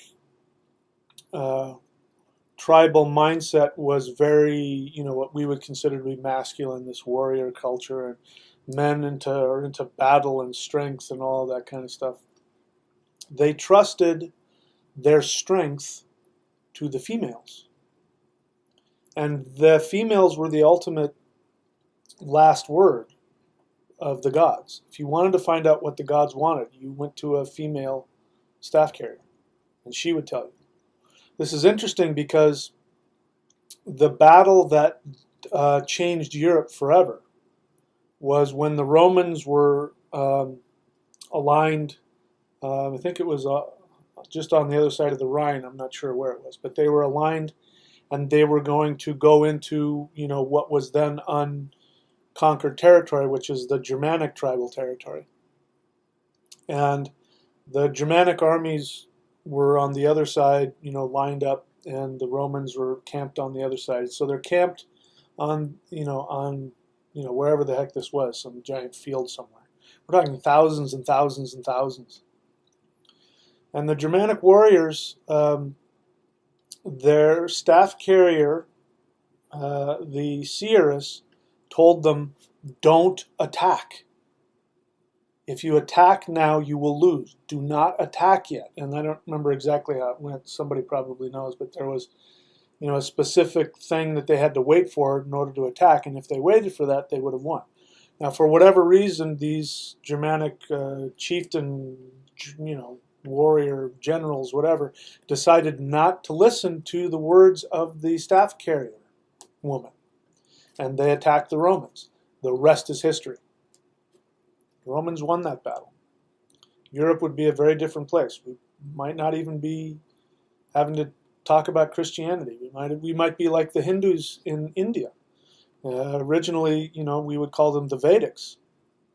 And the Vedics have a continued uninterrupted presence in India to this day, and now they have evolved into the Hindus. So who knows what our Germanic, polytheism would look like today. It might be different, but it would have evolved into something else.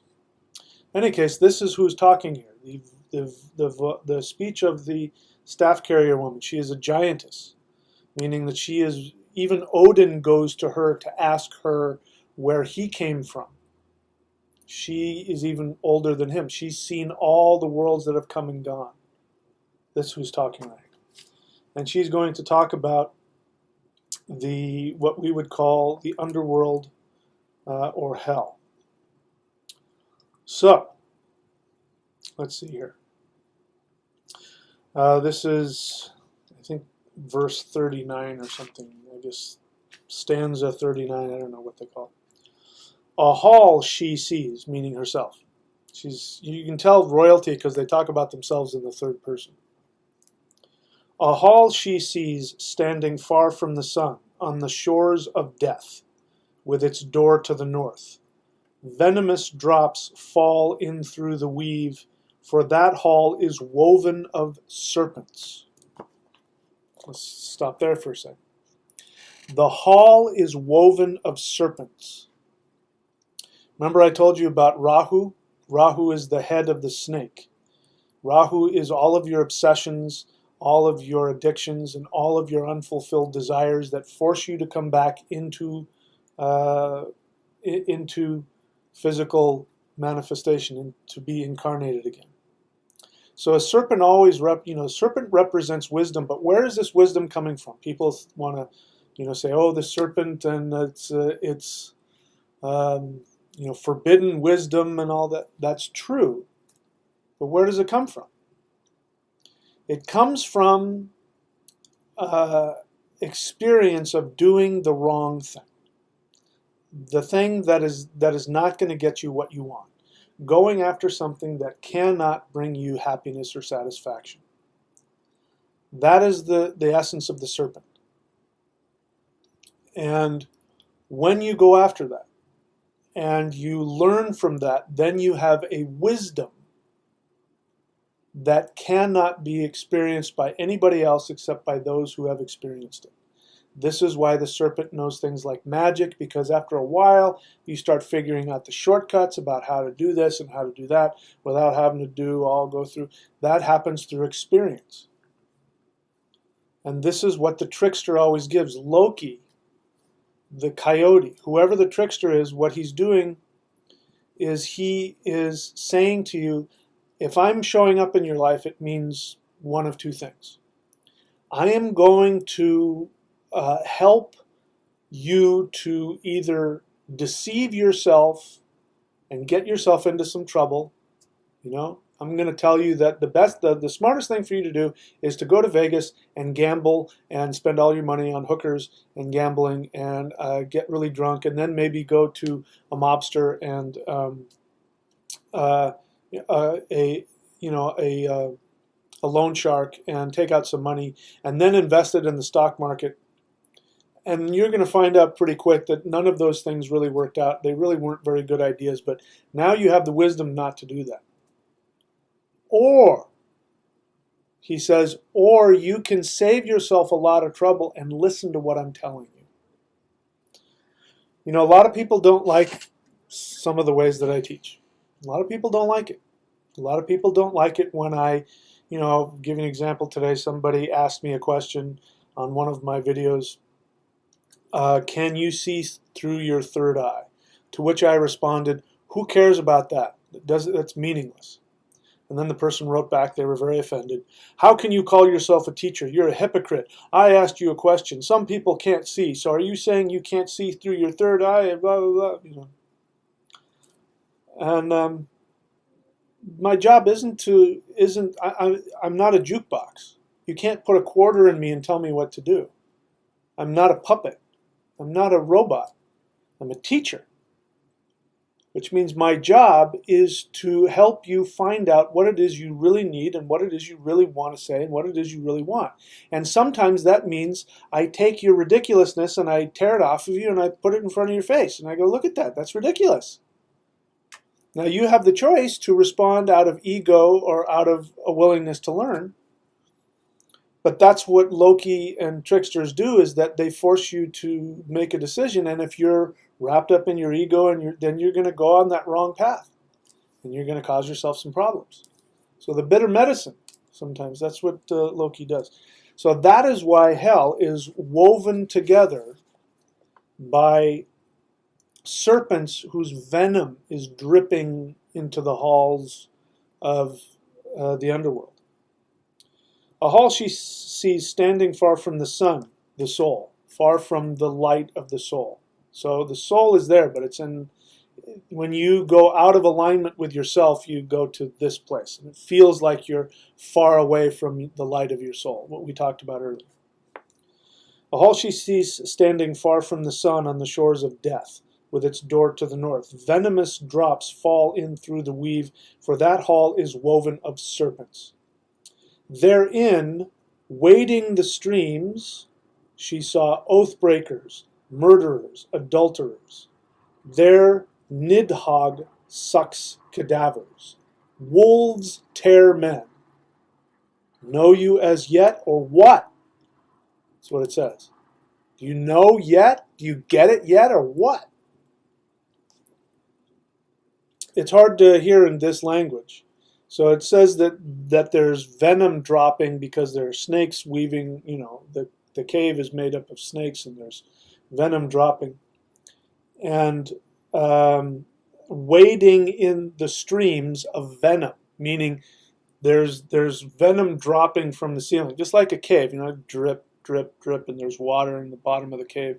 And there are people walking through this, and they're walking through the venom. And the people that are walking through the venom are oath breakers, murderers, adulterers. Doesn't mention anybody else, it mentions those three. Oath breakers are obvious, and we don't have it now, because white man has a forked tongue now. He didn't used to have a forked tongue, but he has one now. What's interesting is that, in the United States and North America, there's this understanding, that the white man you can't trust him, because if he makes a treaty with you, he's going to break it with you. And so, the white man speaks with a forked tongue, right? And in many Native American languages, there was no word for lie. And the reason for that is because they had this belief that your words were connected to your breath, Your breath was your soul. Now we have that in the word today. Respiration means to respirit yourself. So spirit and breath are the same thing. Breath means it's connected to your life force energy. So to speak an oath, just to speak it into existence, meant that your life force energy was connected to it, which means your soul was connected to it. And so for the Native American, for somebody to make an oath and then break it, it was confusing because it meant you were denying your own existence, which means that you would stop existing. And so they didn't have a word for lying because it didn't, why would you, your words, the words are sacred. Now I'm giving you all that because we as modern Westerners have this understanding. We've seen enough movies. We know that, oh yeah, the noble, savage Native American and the bad white man, and I'm a white person, but they had this unusual thing. Our ancestors had the same thing. The worst thing that you could do in tribal Germanic society was to break your oath. For the same reason. Your oath was connected to your breath. Your breath was your life force. When you put your life force something into saying, here's my oath, I am going to do this, I'm committing to do this, that once you do that, you're committed. It's over. It's written into the fabric of the universe. When you break an oath, besides whatever damage you do to whomever you've promised your oath to, when you break an oath, you deny your own existence. And that is the most self-destructive thing you can do. A warrior would rather physically die than break his oath. Why? Because if he doesn't break his oath, he's going to go to Valhalla. If he breaks his oath, guess where he's going? To this place where there are venomous serpents and he's walking through the venom. He put himself there. It means that when you do that to yourself, you take yourself and you put yourself into a place of self-imposed exile and self-imposed judgment until you're ready to forgive yourself and move on. So there are people in the underworld that aren't in a great place, and it's because they are upset with themselves. They're punishing themselves for breaking their oath. Murderers. So to murder somebody, that's not going into battle, and we could talk about, is there such a thing as, killing somebody in defense of the weak or the innocent. That's different from murdering somebody, where you go to somebody's house and murder them because they stole from you or you want to sleep with their wife or whatever. You don't have the right. You don't have the right to take somebody's life path away from them. You don't have that right. So when you do that, that is the same as as walking away from your own oath, because everything is a projection. Meaning whatever you're thinking and whatever you're feeling, whatever you see in others is about you. If you're murdering somebody, it means that you're really murdering yourself. It means, number one, that you don't trust the universe because you think by killing that person you can get whatever it is that you want, and that's not how it works. The universe gives you what you need when you follow your true path. So you're showing that you don't trust the universe. You're going against your own soul because your own soul is going to say, listen, that's their life, this is yours. Don't worry about their life. You're killing your own soul when you kill somebody else. So somebody who commits murder, they're going to have the same thing. They're going to have to go to the underworld and beat themselves up until they're done beating themselves up, and then they get to come back and do it over again. And then there's an interesting one here, which is adulterers. So adulterers are people who broke their oath. I want to be clear about this one, okay? Because adultery, it's true that, there are times that sometimes you can't get over that. There's just some relationships won't heal from that, and some can. So let's just be clear about that. If an adulterer ends up in the underworld, it's because he or she won't forgive themselves, and so you can work through that. In Hindu, as I understand it, at least what I've been told, in Hindu understanding, there's 3 sins. Sin is, the way I look at it, is self-imposed negativity. There are three things that if you do in this life, you cannot repay that karma in this lifetime. You have to do it in at least one more lifetime. Those three things are murdering your teacher, rape, and gambling. Gambling? Well, it's because you're taking your hard-earned cash and you're throwing it away. You're really investing in that whole Rahu thing of, So there's a whole energy about that. There is something about getting earning what you get. Working for what you get and earning it. And gambling is, and I think it's because it taps into our reptilian brainstem. I think that's why. So now, I'm not saying it's true or not. It's not. I don't believe that there are biblical truths. I don't think any of this stuff is written in stone, and I don't think that there's 10 commandments. They may have that belief, and I think it's a really good one, but I don't think gambling is good emotionally and mentally. It's corrosive. Whether it means you're going to not be able to repair that in one lifetime or not, I'm not going to say. But I'm just giving you an idea, where this is all coming through. So therein wading the streams of venom, she saw oathbreakers, murderers, adulterers. There Nidhogg sucks cadavers. Nidhogg. I forgot what that means. Nidhogg is the serpent underneath the world tree. And I'm wearing a shirt that has the world tree on it. You see that? Isn't that kind of cool? I just got that. Cut off the sleeves. I have to wear my costume and all. There is a serpent at the bottom of the world tree who is corroding and eating at the roots, and eventually that's what's going to start Ragnarok as well. The tree is going to come falling down, and the end of this age will happen, and Nidhogg is the one gnawing on the roots of the tree. And his name, Nidhogg, I have it down here somewhere. What does Nidhogg mean? Let me find it. Hang on. Here it is. Nidhogg. No. Where did I find that? I found it somewhere else. Sorry, hang on a second. I'm trying to find what I'm doing here. Nidhogg. Where did it go?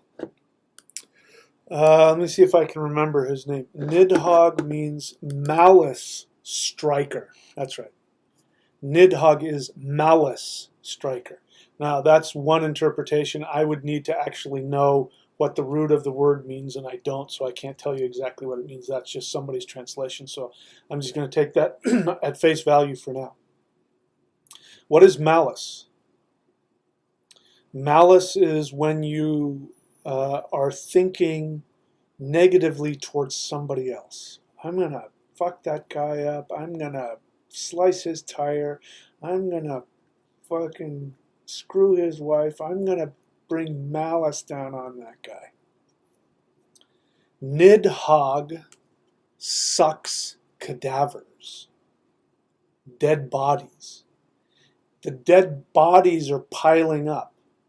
The dead bodies, as we've talked about, are things that rot.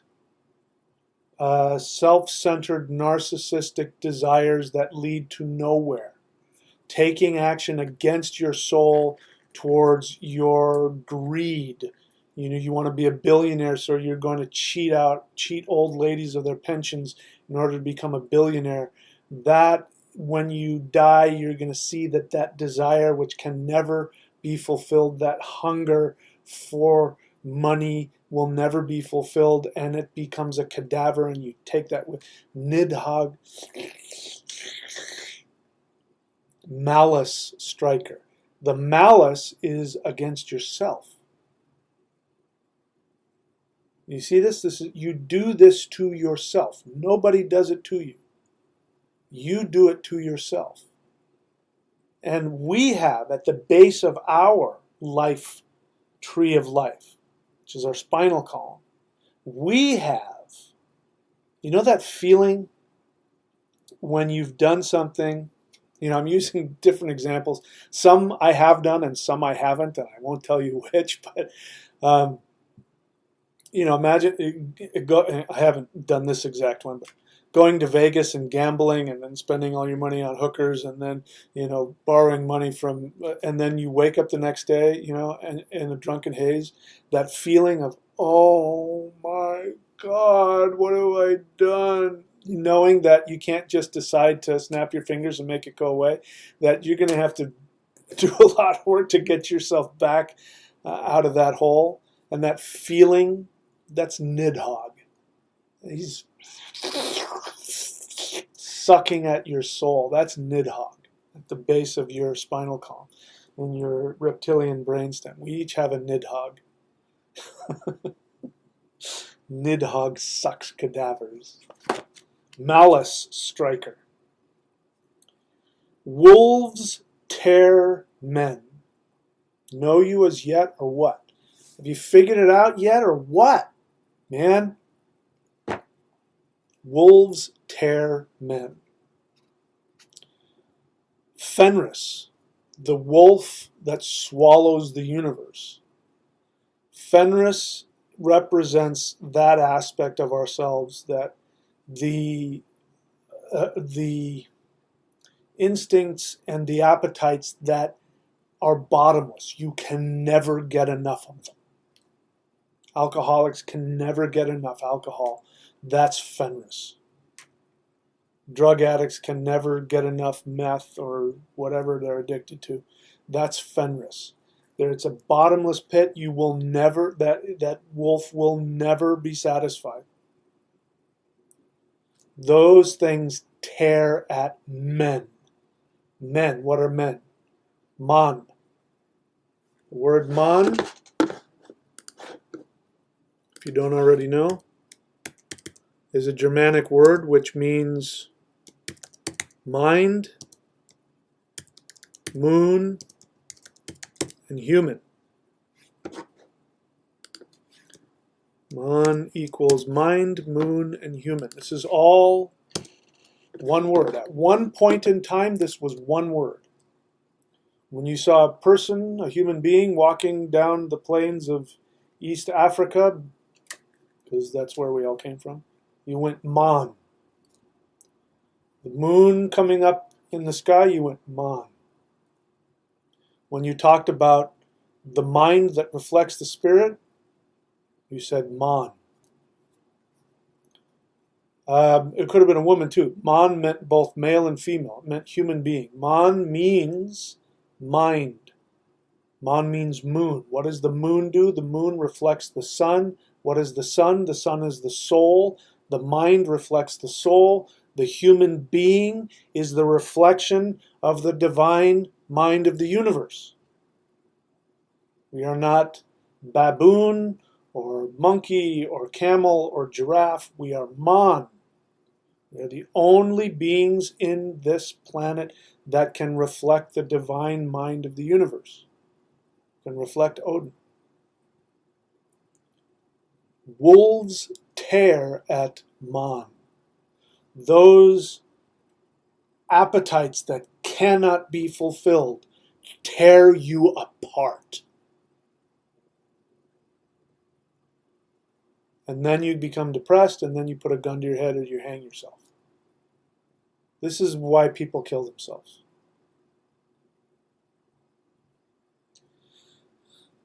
Everything, every state of being.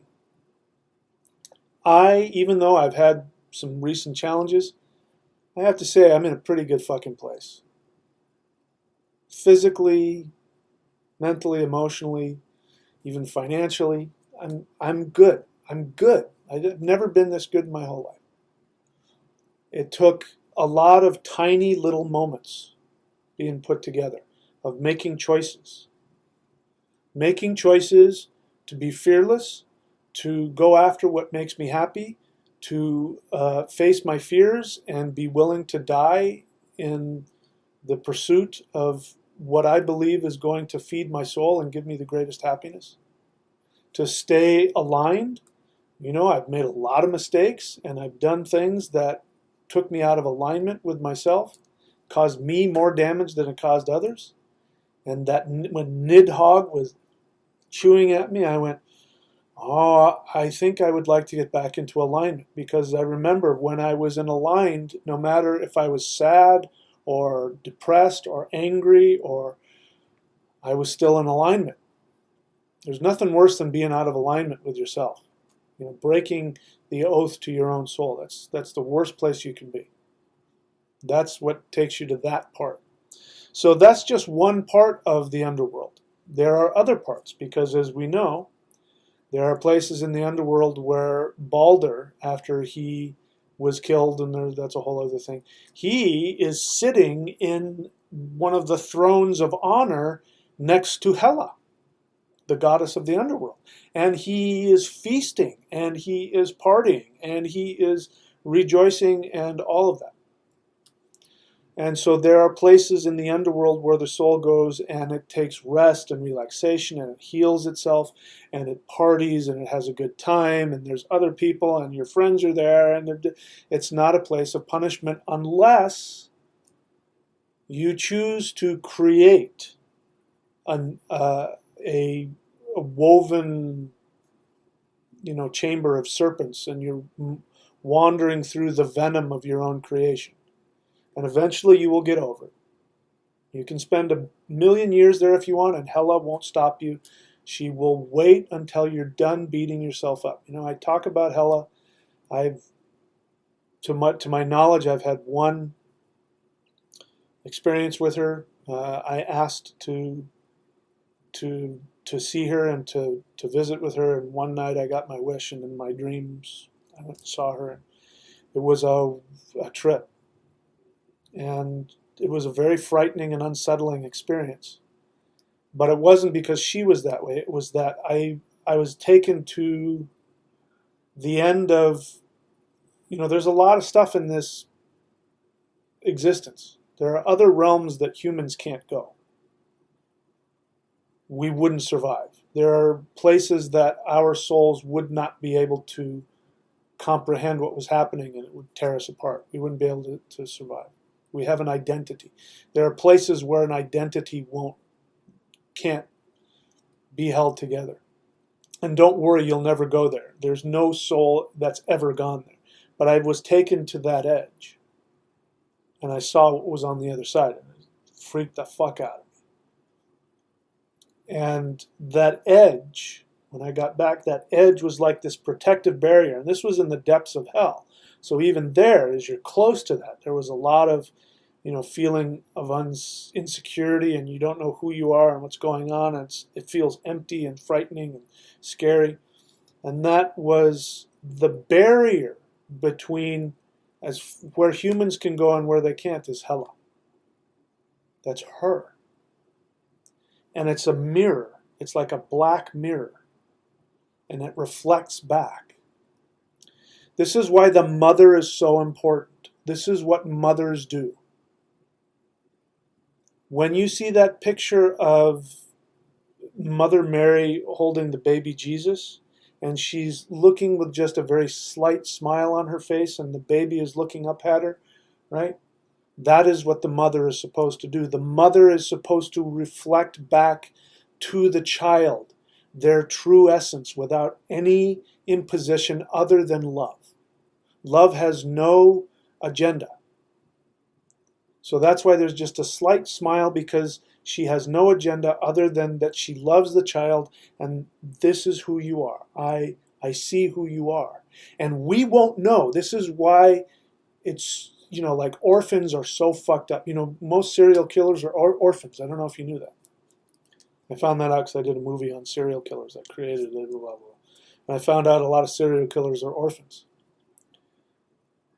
If you are incapable of your own to know who you are, you can't do it.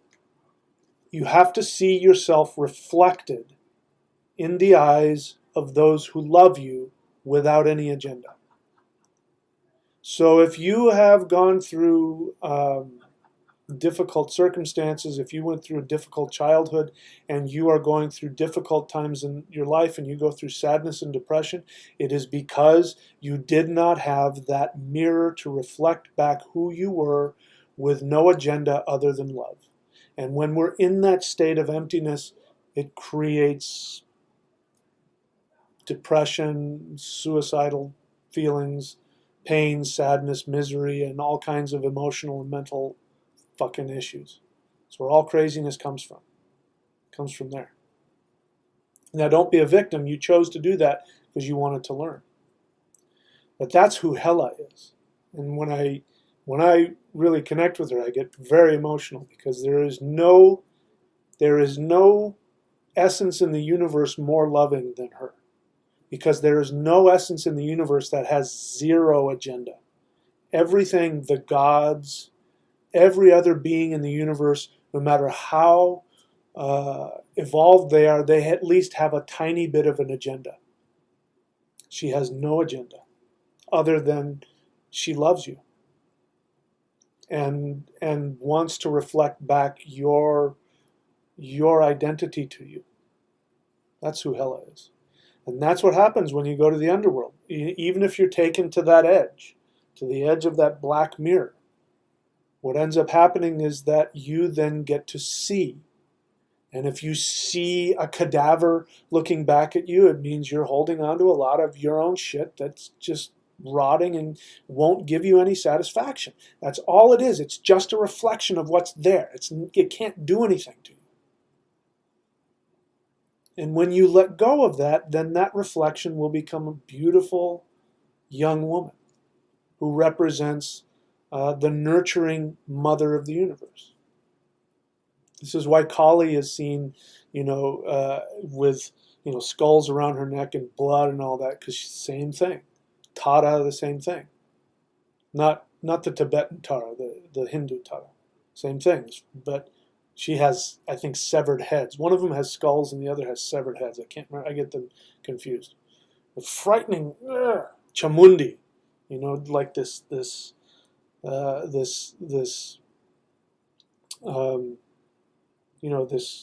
skeleton, rage, Chamundi. These are all goddesses. They're mother goddesses. And they're always seen in this horrific fashion because they are the entities that love you so much they won't hide the truth from you. And the truth is that is you. That's how you feel about yourself.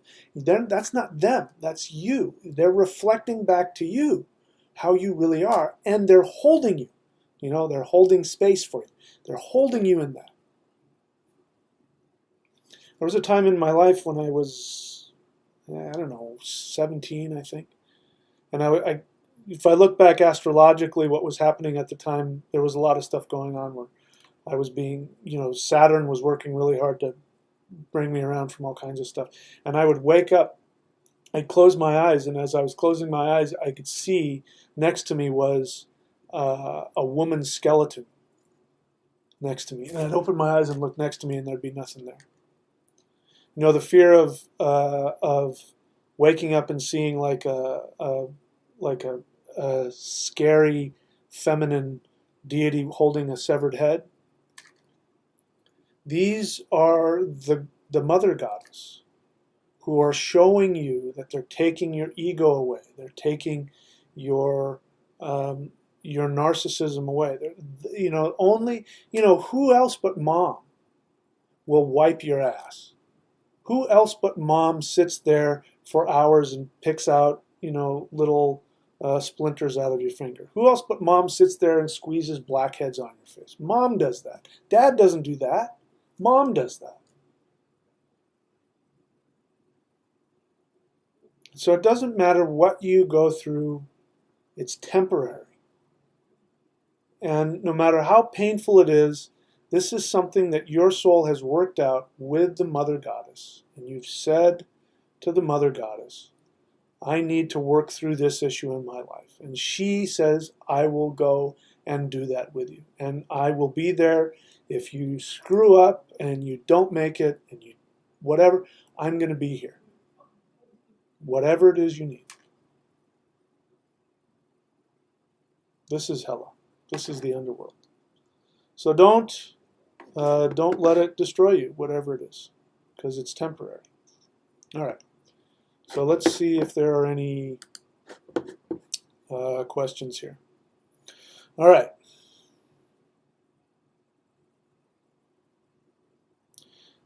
Mac says question and then says, in a lot, I think this is a question. So, yeah, so I'm going to, yeah, please be conservative with writing stuff on here, you guys.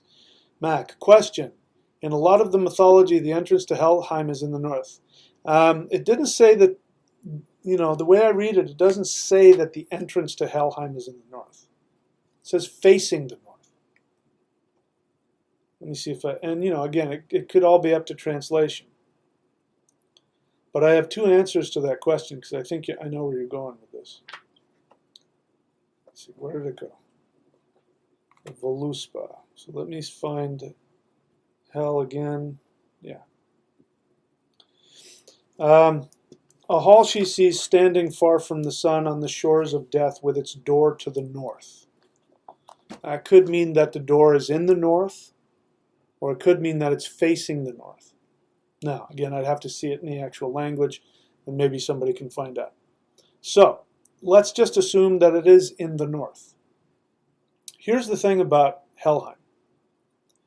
Helheim has back doors to it. It's like a central, like it's the earth. It's the central, deepest part of the earth. And like Midgard, it has multiple entrances and exits. And there are back doors. One of them goes to the Mist Home, because the Mist Home is also a place of death and rebirth. Another one, it goes to Asgard. Asgard has a back door that goes directly into Helheim. So let's see. In a lot of mythology, in the north, is this related to the position of Niflheim and its associated destruction of identity? Yes. As you know, the reason why I say that is I place in the Thunder Wheel, you can see where I place the underworld.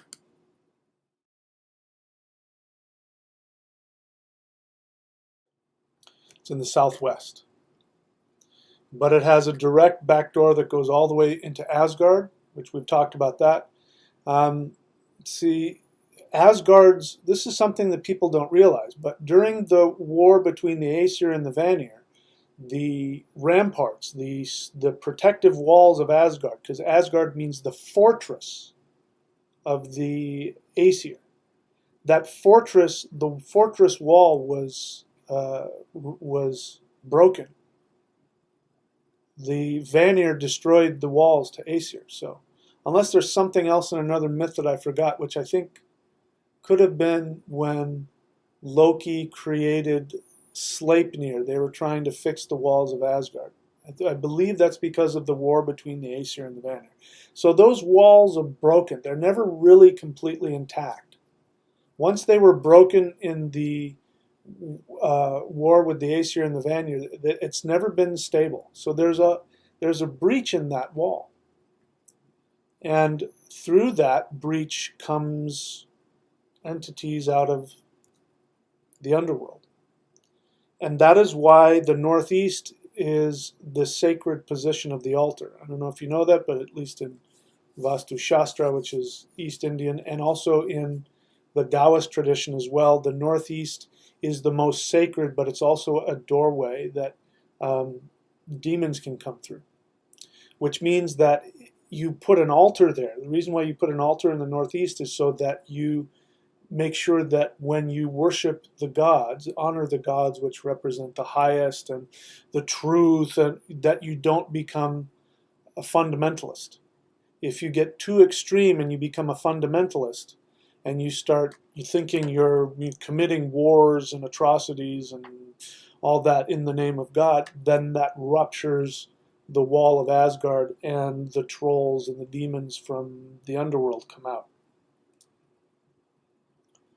So Asgard has at least two back doors that not Asgard. Helheim has at least two back doors. One to the Mist Home and one to Asgard. Interesting fact. Or mythological symbolism.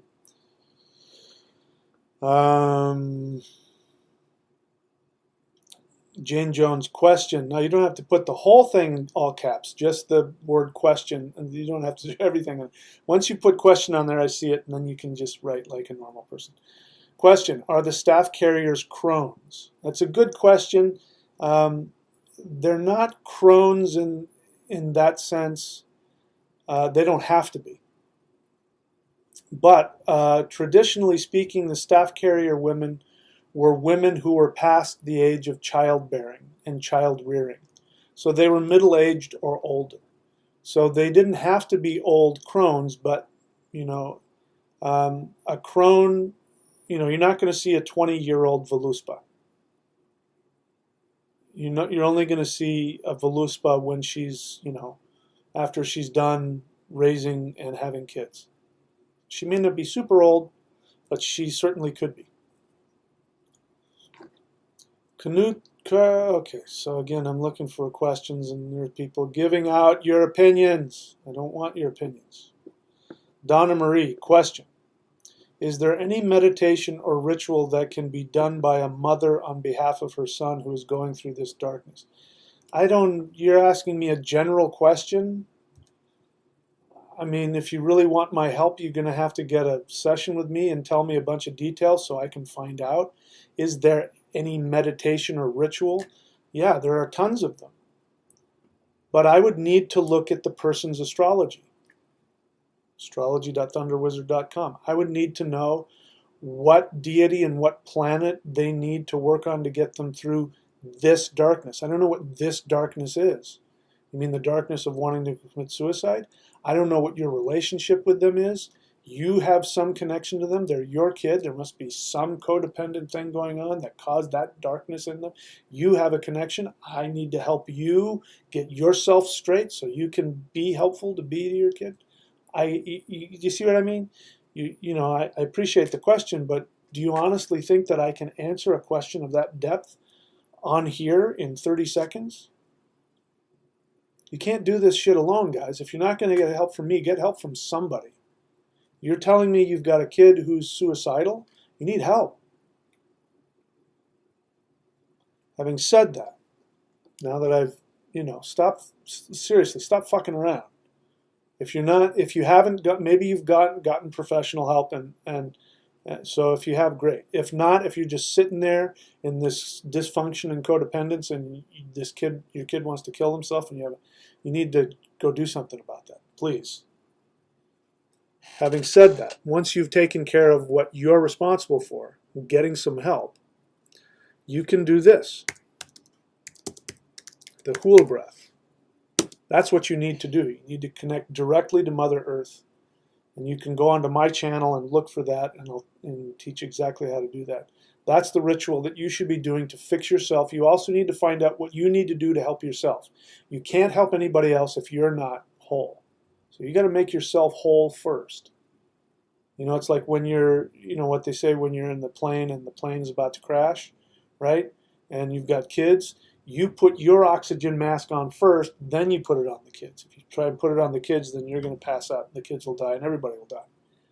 You take care of yourself first. So the hula breath will get you that. Other than that, if you really want my help, you're going to have to get an astrological reading from me and a session with me so that I can know what's going on and be able to give you specific advice.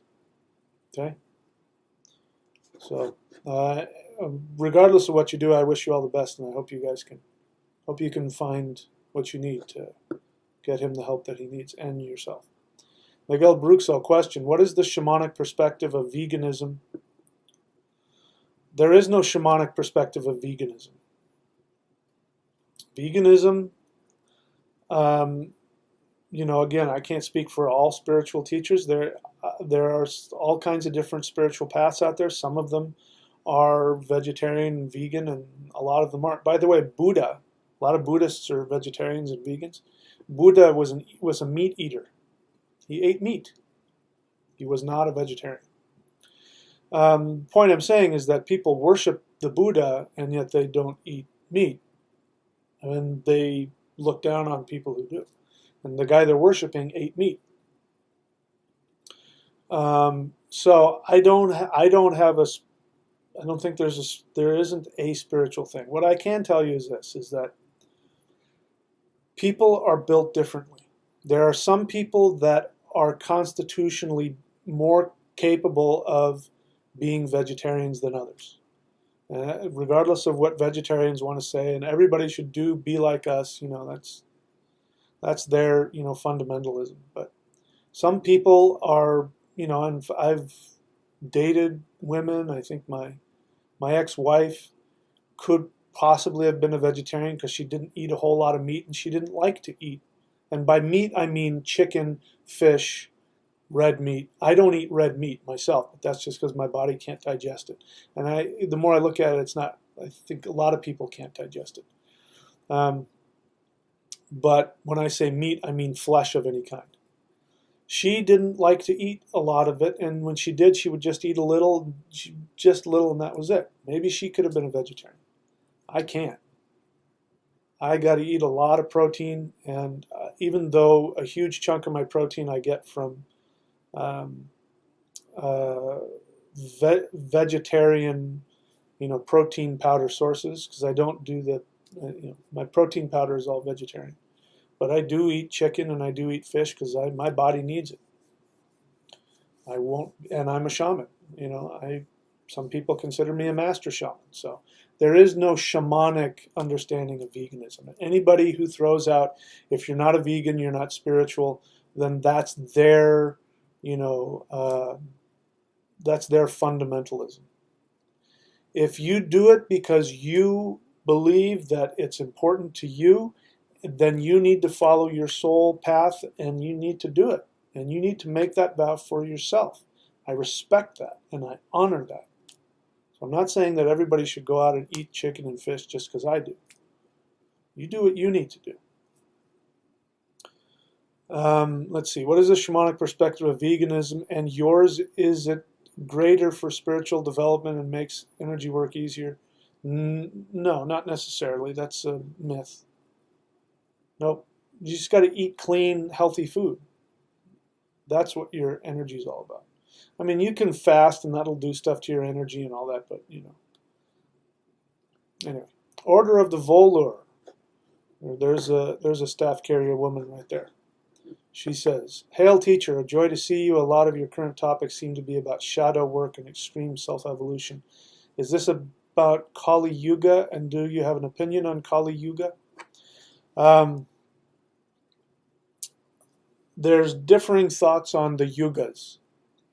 I don't have it. I haven't been studying it recently, but I could have told you a while back exactly what it meant and when it happened. But according to some people, the yugas are whatever they are. But a lot of the theory that I choose to believe in, because it makes sense, is that a lot of the understanding about the yugas is a miscalculation of what's in the Vedas about how long the yugas are supposed to last.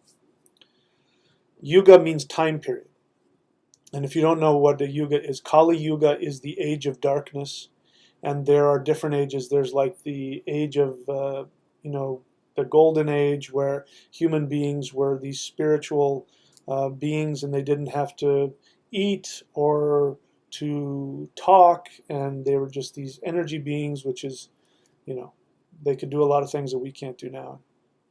The idea is that at the center of the galaxy is like the center of spiritual essence, and as our solar system in the galaxy is way out here now, this is Kali Yuga. When you're the furthest away from the galactic center, then people are only, I think, 25% at their spiritual capacity. And when they were here closest, they were at 100% of their capacity. So there's different ages that mean different things, and Kali Yuga is the furthest. Now, according to the theory that I subscribe to, Kali Yuga started in the age of Pisces, which was 2,000 years ago, which is what?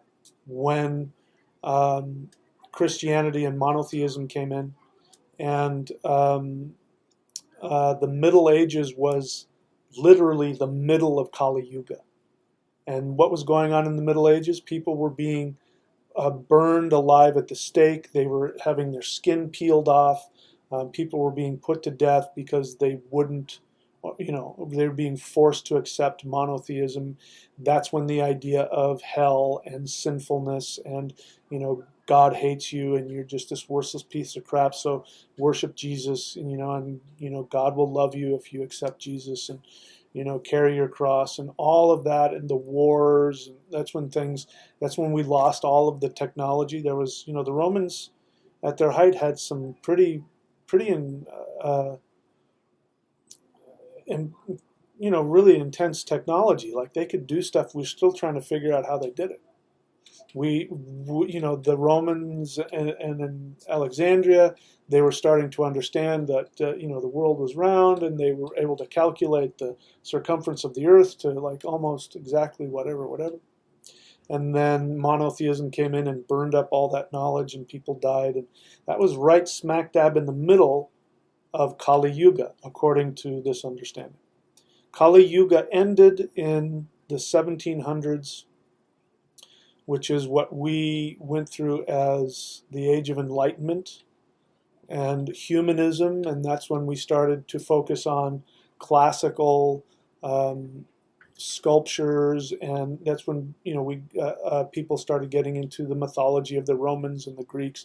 It means that if the center of the galaxy is here, right, and we're now here, and we start moving back towards the center of the galaxy, we line up with the other side when our ancestors were worshiping the gods.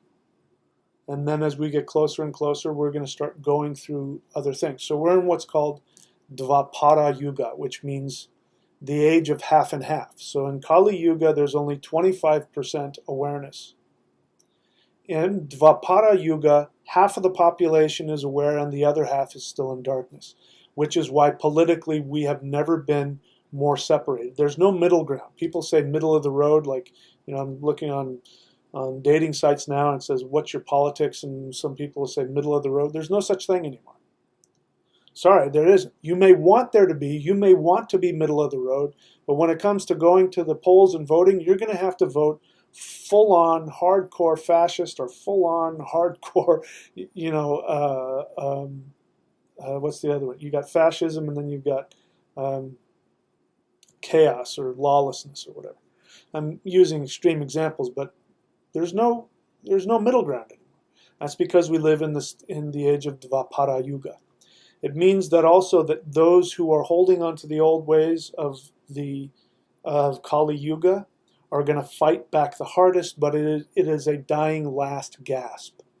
It means that freedom and awareness is coming with the age of Aquarius. With the age of Aquarius, we are coming out of the age of Pisces. We're coming into the age of Aquarius. Aquarius is going to bring equality for the masses. It's the highest understanding of Saturn. Saturn goes through Capricorn, which is hard work. And then 11, Aquarius, comes to its awareness, and it brings the masses. It's the death of the elites. That's why everybody's talking about the Illuminati and the elites. It's because there's this awareness that the elites are going to come crashing down and the masses are going to come up. And while we're just in the beginning of it, people are going through all kinds of conspiracy theory, nut job craziness. But it's coming from an awareness that the elites are going to fall. So you just have to be a little more patient. The elites are going to fall. It'll just take a little time. So, then we could talk about what is Ragnarok and all that, but that's a whole other thing. Let's see. No more questions. Wisdom has all kinds of thoughts he wants to throw out there, but again, I only want to look at your questions. I'm not interested in your thoughts. I'm only interested in mine. It's my channel. Okay, so we'll take a little bit of a break, and if there are anything else that I want to say and any questions, we'll take them. So be back in a couple minutes.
Okay, so I didn't see any questions there. I think I got through everything that I wanted to get through. Um, Hella made an appearance and spoke to us a little earlier, which I appreciate. Um, and I think she was the one that wanted to talk about this today. There must be something going on. I haven't taken a look at what's going on, generally speaking, astrology, but there must be something going on because, we've got two celebrities that killed themselves. I know I went through some really nasty stuff here not too long ago. And I know that some of my apprentices have been going through some difficulties. So there must be something going on. It's important to understand that when we think we're all alone and we're in the midst of all that, that we're not. I guaranteed there's somebody else out there that's feeling exactly the way you are. You're not alone. That's why it's important not to try and do this stuff alone. We need people. We need community. We need friends. And we need teachers. We need, counselors. We need these people in our lives. We can't do it alone. We just can't. We need each other. So if you're in pain, please reach out to somebody. There is, there are suicide hotlines you can call. There's always somebody that you can reach out to and ask for help. You can get a session with me if you want a session with me. Um, you know, it's hard to, I don't have a lot of time. It's hard to schedule time with me, but if you're able to schedule time, and if you want to do that, again, the way to do that is not email me and give me your phone number. That's not going to do it. I need you to go here, career.thunderwizard.com. I call it career.thunderwizard.com because when people just have career, they want career consultation.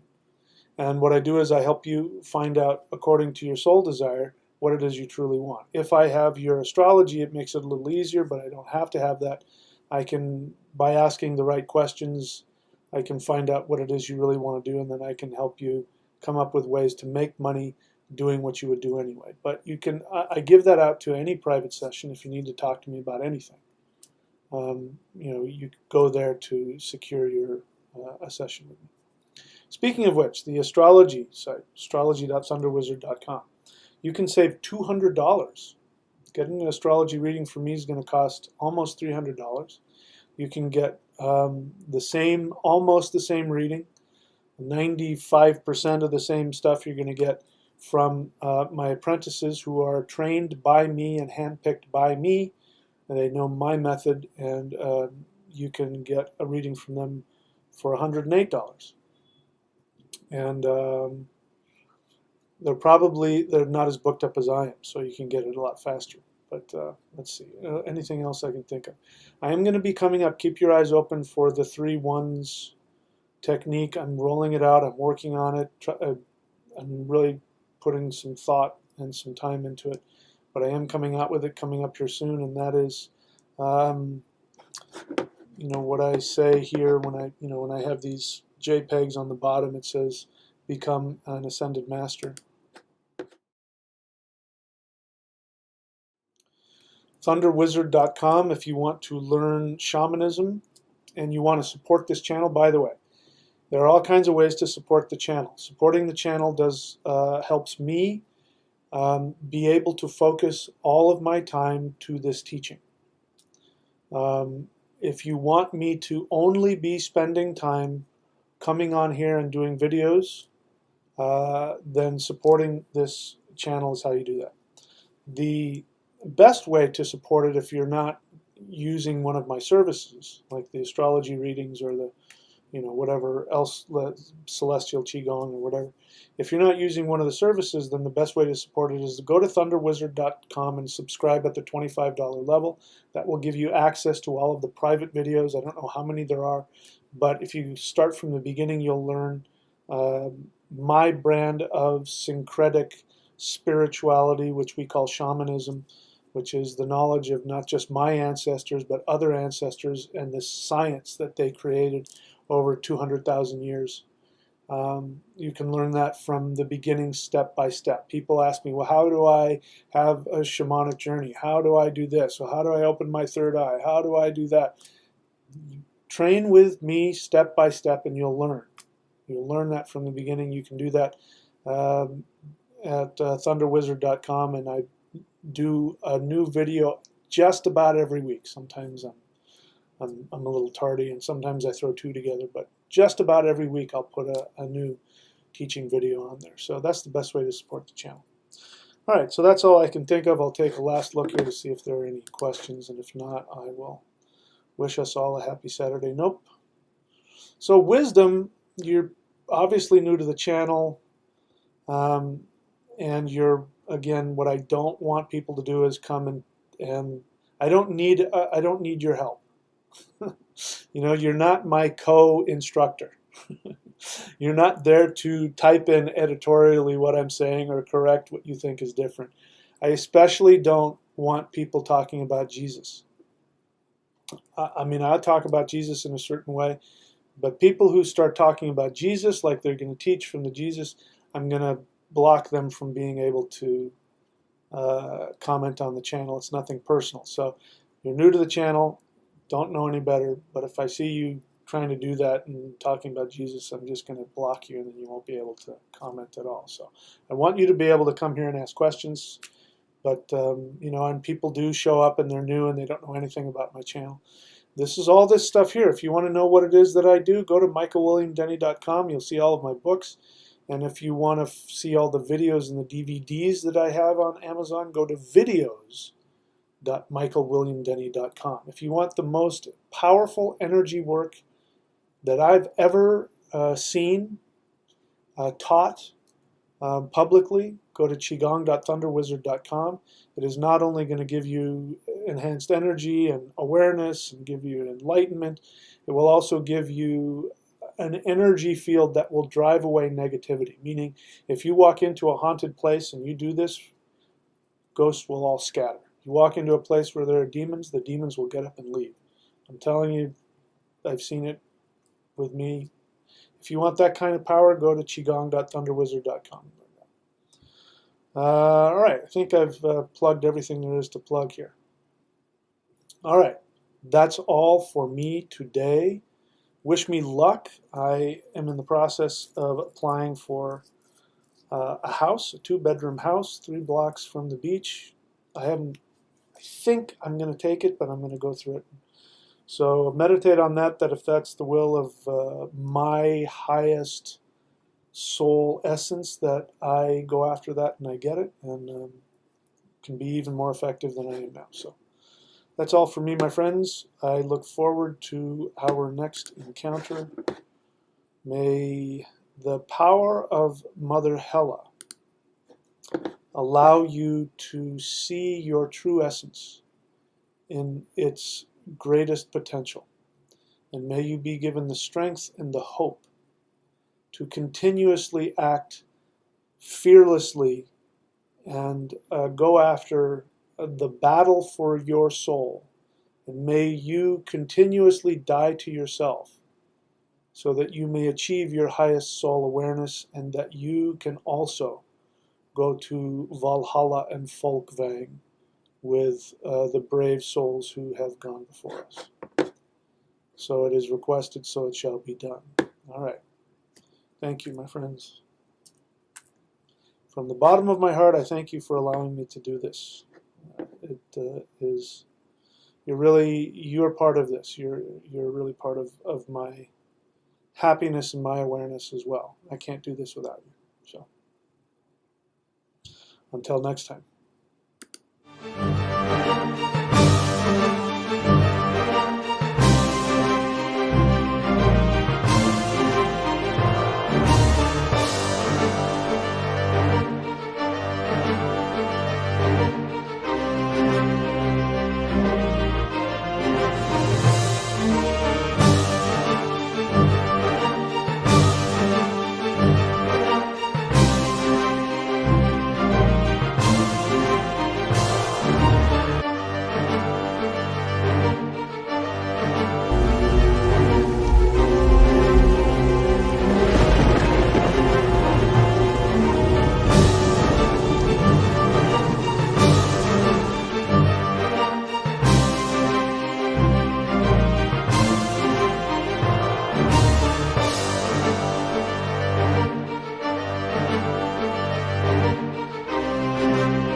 esoteric spirituality without all of the fluff, without all of the nonsense. This is the thunderwizard.com YouTube channel. Click.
Janaha Om Tapaha Om Satyam.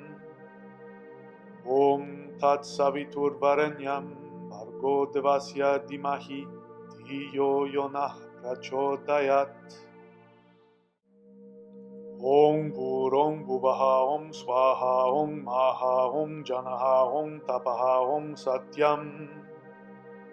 Om Tat Saviturvarenyam Bhargo Devasya Dimahi Dhiyo Yonah Prachodayat.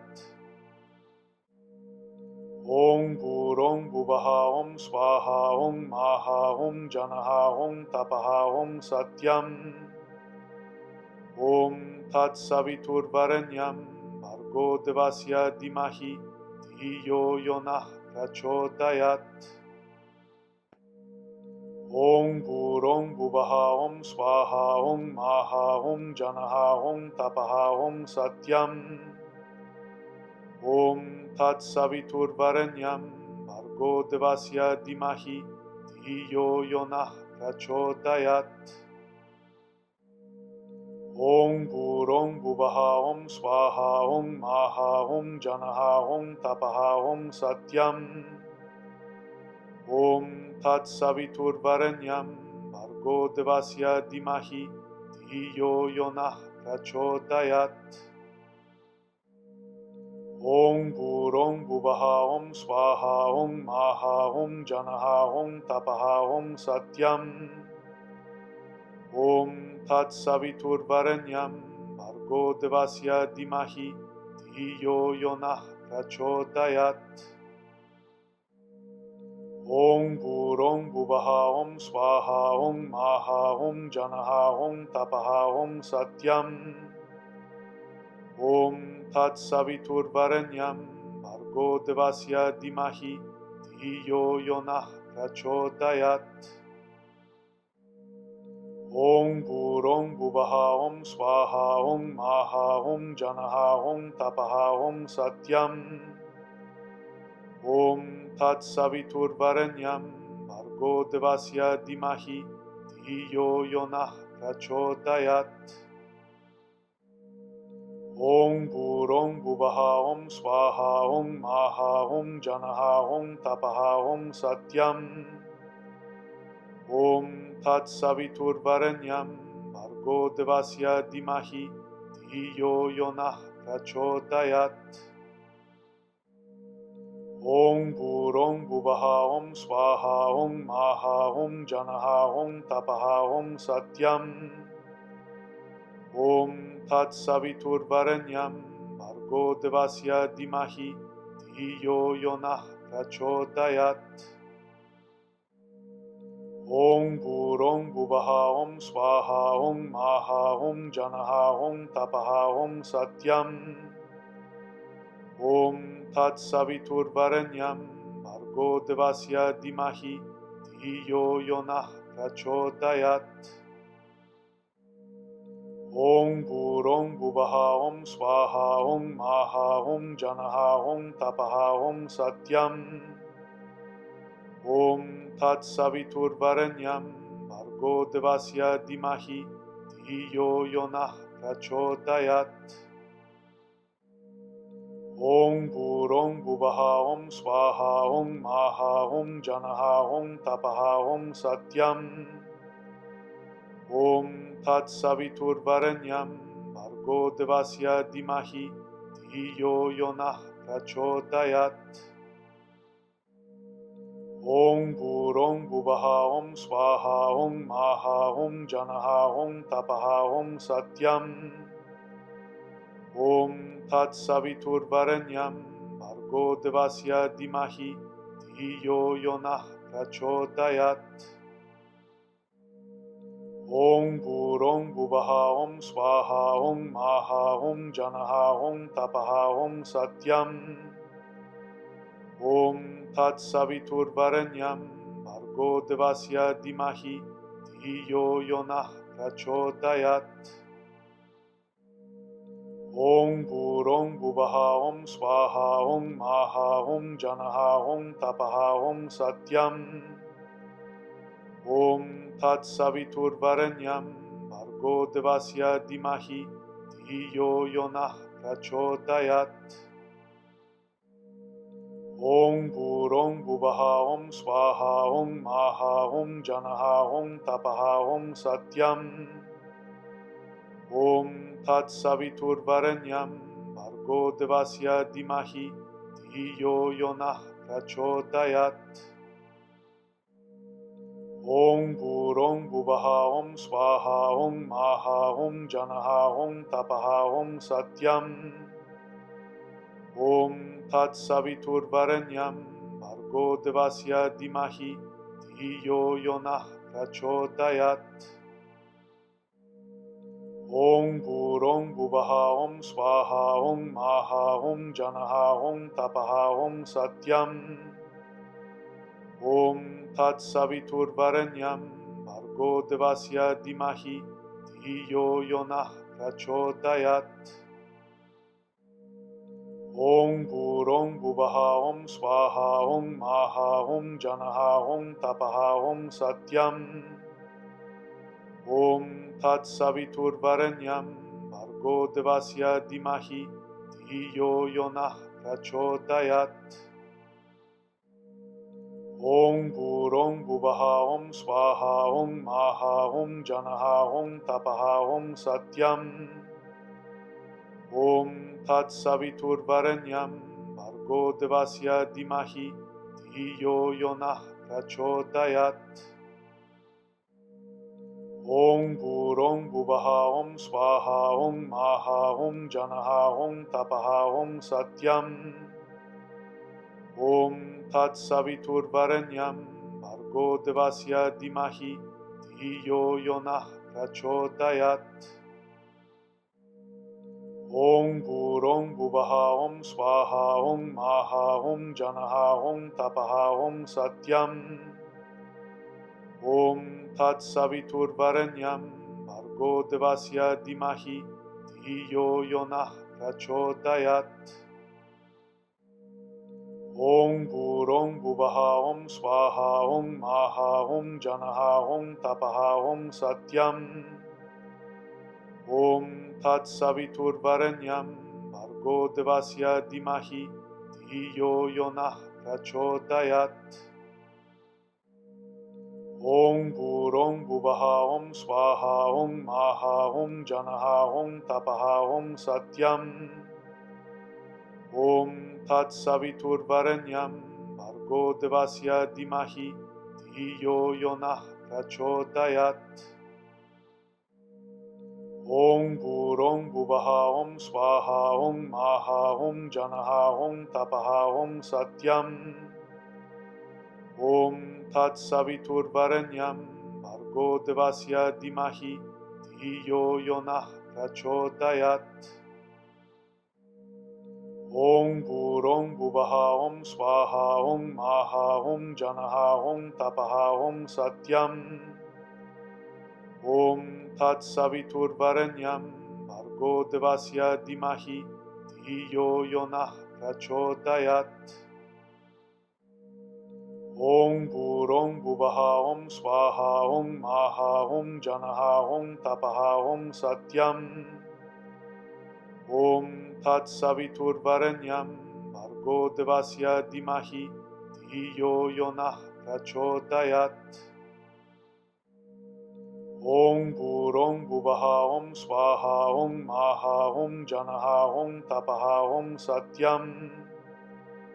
Om Tat Savitur Varenyam Bhargo Devasya Dimahi Dhiyo Yonah Prachodayat. Om Bhurong Bhuvaha Om Swaha Om Maha Om Janaha Om Tapaha Om Satyam. Om Tat Savitur Varenyam Bhargo Devasya Dimahi Dhiyo Yonah Prachodayat. Om Bhurong Bhuvaha Om Swaha Om Maha Om Janaha Om Tapaha Om Satyam. Om Tat Savitur Varenyam Bhargo Devasya Dimahi Dhiyo Yonah Prachodayat. Om Bhurong Bhuvaha Om Swaha Om Maha Om Janaha Om Tapaha Om Satyam. Om Tat Saviturvarenyam Bhargo Devasya Dimahi Dhiyo Yonah Prachodayat. Om Bhurong Bhuvaha Om Swaha Om Maha Om Janaha Om Tapaha Om Satyam. Om Tat Saviturvarenyam Bhargo Devasya Dimahi Dhiyo Yonah Prachodayat. Om Bhurong Bhuvaha Om Swaha Om Maha Om Janaha Om Tapaha Om Satyam. Om Tat Saviturvarenyam Bhargo Devasya Dimahi Dhiyo Yonah Prachodayat. Om Bhurong Bhuvaha Om Swaha Om Maha Om Janaha Om Tapaha Om Satyam. Om Tat Saviturvarenyam Bhargo Devasya Dimahi Dhiyo Yonah Prachodayat. Om Bhurong Bhuvaha Om Swaha Om Maha Om Janaha Om Tapaha Om Satyam. Om Tat Saviturvarenyam Bhargo Devasya Dimahi Dhiyo Yonah Prachodayat. Om Bhurong Bhuvaha Om Swaha Om Maha Om Janaha Om Tapaha Om Satyam. Om Tat Saviturvarenyam Bhargo Devasya Dimahi Dhiyo Yonah Prachodayat.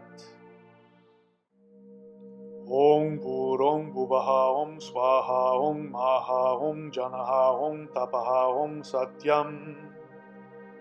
Om Tat Saviturvarenyam Bhargo Devasya Dimahi Dhiyo Yonah Prachodayat.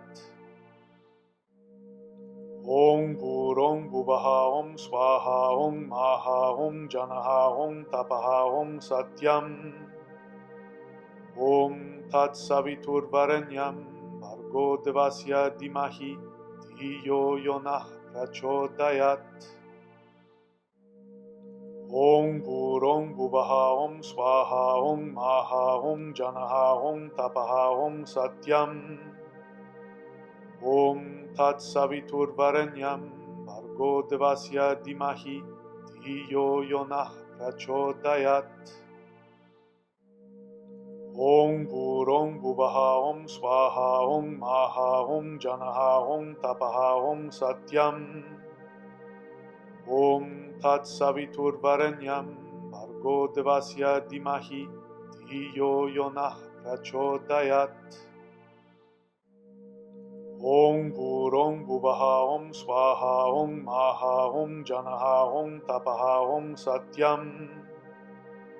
Om Tat Saviturvarenyam Bhargo Devasya Dimahi Dhiyo Yonah Prachodayat. Om Bhurong Bhuvaha Om Swaha Om Maha Om Janaha Om Tapaha Om Satyam. Om Tat Saviturvarenyam Bhargo Devasya Dimahi Dhiyo Yonah Prachodayat. Om Bhurong Bhuvaha Om Swaha Om Maha Om Janaha Om Tapaha Om Satyam. Om Tat Saviturvarenyam Bhargo Devasya Dimahi Dhiyo Yonah Prachodayat. Om Bhurong Bhuvaha Om Swaha Om Maha Om Janaha Om Tapaha Om Satyam. Om Tat Saviturvarenyam Bhargo Devasya Dimahi Dhiyo Yonah Prachodayat. Om Bhurong Bhuvaha Om Swaha Om Maha Om Janaha Om Tapaha Om Satyam. Om Tat Saviturvarenyam Bhargo Devasya Dimahi Dhiyo Yonah Prachodayat. Om Bhurong Bhuvaha Om Swaha Om Maha Om Janaha Om Tapaha Om Satyam. Om Tat Saviturvarenyam Bhargo Devasya Dimahi Dhiyo Yonah Prachodayat.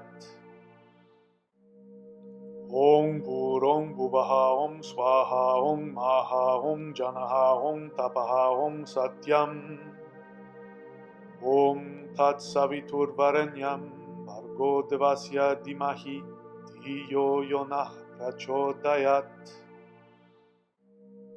Om Burong Buvaha Om Swaha Om Maha Om Janaha Om Tapaha Om Satyam Om Tat Savitur Varenyam Bhargo Devasya Dimahi Dhiyo Yonah Prachodayat Om Burong Buvaha Om Swaha Om Maha Om Janaha Om Tapaha Om Satyam Om Tat Savitur Varenyam Bhargo Devasya Dimahi Dhiyo Yonah Prachodayat Om Burong Buvaha Om Swaha Om Maha Om Janaha Om Tapaha Om Satyam Om Tat Savitur Varenyam Bhargo Devasya Dimahi Dhiyo Yonah Prachodayat Om Burong Buvaha Om Swaha Om Maha Om Janaha Om Tapaha Om Satyam Om Tat Savitur Varenyam Bhargo Devasya Dimahi Dhiyo Yonah Prachodayat Om Burong Buvaha Om Swaha Om Maha Om Janaha Om Tapaha Om Satyam Om Tat Savitur Varenyam Bhargo Devasya Dimahi Dhiyo Yonah Prachodayat Om Burong Buvaha Om Swaha Om Maha Om Janaha Om Tapaha Om Satyam Om Tat Savitur Varenyam Bhargo Devasya Dimahi Dhiyo Yonah Prachodayat Om Burong Buvaha Om Swaha Om Maha Om Janaha Om Tapaha Om Satyam Om Tat Savitur Varenyam Bhargo Devasya Dimahi Dhiyo Yonah Prachodayat Om Burong Buvaha Om Swaha Om Maha Om Janaha Om Tapaha Om Satyam Om Tat Savitur Varenyam Bhargo Devasya Dimahi Dhiyo Yonah Prachodayat Om Burong Buvaha Om Swaha Om Maha Om Janaha Om Tapaha Om Satyam Om Tat Savitur Varenyam Bhargo Devasya Dimahi Dhiyo Yonah Prachodayat Om Burong Buvaha Om Swaha Om Maha Om Janaha Om Tapaha Om Satyam Om Tat Savitur Varenyam Bhargo Devasya Dimahi Dhiyo Yonah Prachodayat Om Burong Buvaha Om Swaha Om Maha Om Janaha Om Tapaha Om Satyam Om Tat Savitur Varenyam Bhargo Devasya Dimahi Dhiyo Yonah Prachodayat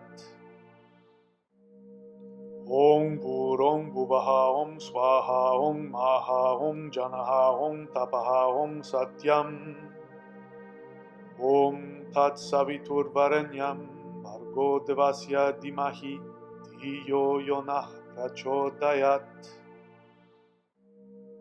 Om Burong Buvaha Om Swaha Om Maha Om Janaha Om Tapaha Om Satyam Om Tat Savitur Varenyam Bhargo Devasya Dimahi Dhiyo Yonah Prachodayat Om Burong Buvaha Om Swaha Om Maha Om Janaha Om Tapaha Om Satyam Om Tat Savitur Varenyam Bhargo Devasya Dimahi Dhiyo Yonah Prachodayat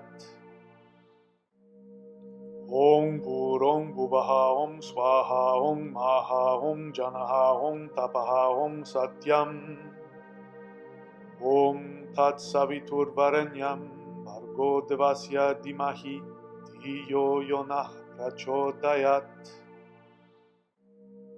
Om Bhurong Bhuvaha Om Swaha Om Maha Om Janaha Om Tapaha Om Satyam. Om Tat Saviturvarenyam Bhargo Devasya Dimahi Dhiyo Yonah Prachodayat. Om Bhurong Bhuvaha Om Swaha Om Maha Om Janaha Om Tapaha Om Satyam.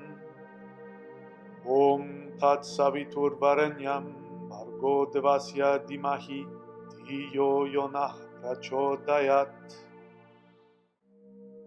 Om Bhurong Bhuvaha Om Swaha Om Maha Om Janaha Om Tapaha Om Satyam. Om Tat Saviturvarenyam Bhargo Devasya Dimahi Dhiyo Yonah Prachodayat. Om Bhurong Bhuvaha Om Swaha Om Maha Om Janaha Om Tapaha Om Satyam. Om Tat Saviturvarenyam Bhargo Devasya Dimahi Dhiyo Yonah Prachodayat. Om Bhurong Bhuvaha Om Swaha Om Maha Om Janaha Om Tapaha Om Satyam. Om Tat Saviturvarenyam Bhargo Devasya Dimahi Dhiyo Yonah Prachodayat. Om Bhurong Bhuvaha Om Swaha Om Maha Om Janaha Om Tapaha Om Satyam. Om Tat Saviturvarenyam Bhargo Devasya Dimahi Dhiyo Yonah Prachodayat. Om Bhurong Bhuvaha Om Swaha Om Maha Om Janaha Om Tapaha Om Satyam. Om Tat Saviturvarenyam Bhargo Devasya Dimahi Dhiyo Yonah Prachodayat. Om Bhurong Bhuvaha Om Swaha Om Maha Om Janaha Om Tapaha Om Satyam. Om Tat Saviturvarenyam Bhargo Devasya Dimahi Dhiyo Yonah Prachodayat. Om Bhurong Bhuvaha Om Swaha Om Maha Om Janaha Om Tapaha Om Satyam. Om Tat Saviturvarenyam Bhargo Devasya Dimahi Dhiyo Yonah Prachodayat. Om Bhurong Bhuvaha Om Swaha Om Maha Om Janaha Om Tapaha Om Satyam. Om Tat Saviturvarenyam Bhargo Devasya Dimahi Dhiyo Yonah Prachodayat. Om Bhurong Bhuvaha Om Swaha Om Maha Om Janaha Om Tapaha Om Satyam. Om Tat Saviturvarenyam Bhargo Devasya Dimahi Dhiyo Yonah Prachodayat. Om Bhurong Bhuvaha Om Swaha Om Maha Om Janaha Om Tapaha Om Satyam. Om Tat Saviturvarenyam Bhargo Devasya Dimahi Dhiyo Yonah Prachodayat. Om Bhurong Bhuvaha Om Swaha Om Maha Om Janaha Om Tapaha Om Satyam. Om Tat Saviturvarenyam Bhargo Devasya Dimahi Dhiyo Yonah Prachodayat. Om Bhurong Bhuvaha Om Swaha Om Maha Om Janaha Om Tapaha Om Satyam. Om Tat Saviturvarenyam Bhargo Devasya Dimahi Dhiyo Yonah Prachodayat. Om Bhurong Bhuvaha Om Swaha Om Maha Om Janaha Om Tapaha Om Satyam. Om Tat Saviturvarenyam Bhargo Devasya Dimahi Dhiyo Yonah Prachodayat. Om Burong Buvaha Om Swaha Om Maha Om Janaha Om Tapaha Om Satyam Om Tat Savitur Varenyam Bhargo Devasya Dimahi Dhiyo Yonah Prachodayat Om Burong Buvaha Om Swaha Om Maha Om Janaha Om Tapaha Om Satyam Om Tat Savitur Varenyam Bhargo Devasya Dimahi Dhiyo Yonah Prachodayat Om Burong Buvaha Om Swaha Om Maha Om Janaha Om Tapaha Om Satyam Om Tat Savitur Varenyam Bhargo Devasya Dimahi Dhiyo Yonah Prachodayat Om Burong Buvaha Om Swaha Om Maha Om Janaha Om Tapaha Om Satyam Om Tat Savitur Varenyam Bhargo Devasya Dimahi Dhiyo Yonah Prachodayat Om Burong Buvaha Om Swaha Om Maha Om Janaha Om Tapaha Om Satyam Om Tat Savitur Varenyam Bhargo Devasya Dimahi Dhiyo Yonah Prachodayat Om Burong Buvaha Om Swaha Om Maha Om Janaha Om Tapaha Om Satyam Om Tat Savitur Varenyam Bhargo Devasya Dimahi Dhiyo Yonah Prachodayat Om Burong Buvaha Om Swaha Om Maha Om Janaha Om Tapaha Om Satyam Om Tat Savitur Varenyam Bhargo Devasya Dimahi Dhiyo Yonah Prachodayat Om Burong Buvaha Om Swaha Om Maha Om Janaha Om Tapaha Om Satyam Om Tat Savitur Varenyam Bhargo Devasya Dimahi Dhiyo Yonah Prachodayat Om Burong Buvaha Om Swaha Om Maha Om Janaha Om Tapaha Om Satyam Om Tat Savitur Varenyam Bhargo Devasya Dimahi Dhiyo Yonah Prachodayat Om Burong Buvaha Om Swaha Om Maha Om Janaha Om Tapaha Om Satyam Om Tat Savitur Varenyam Bhargo Devasya Dimahi Dhiyo Yonah Prachodayat Om Burong Buvaha Om Swaha Om Maha Om Janaha Om Tapaha Om Satyam Om Tat Savitur Varenyam Bhargo Devasya Dimahi Dhiyo Yonah Prachodayat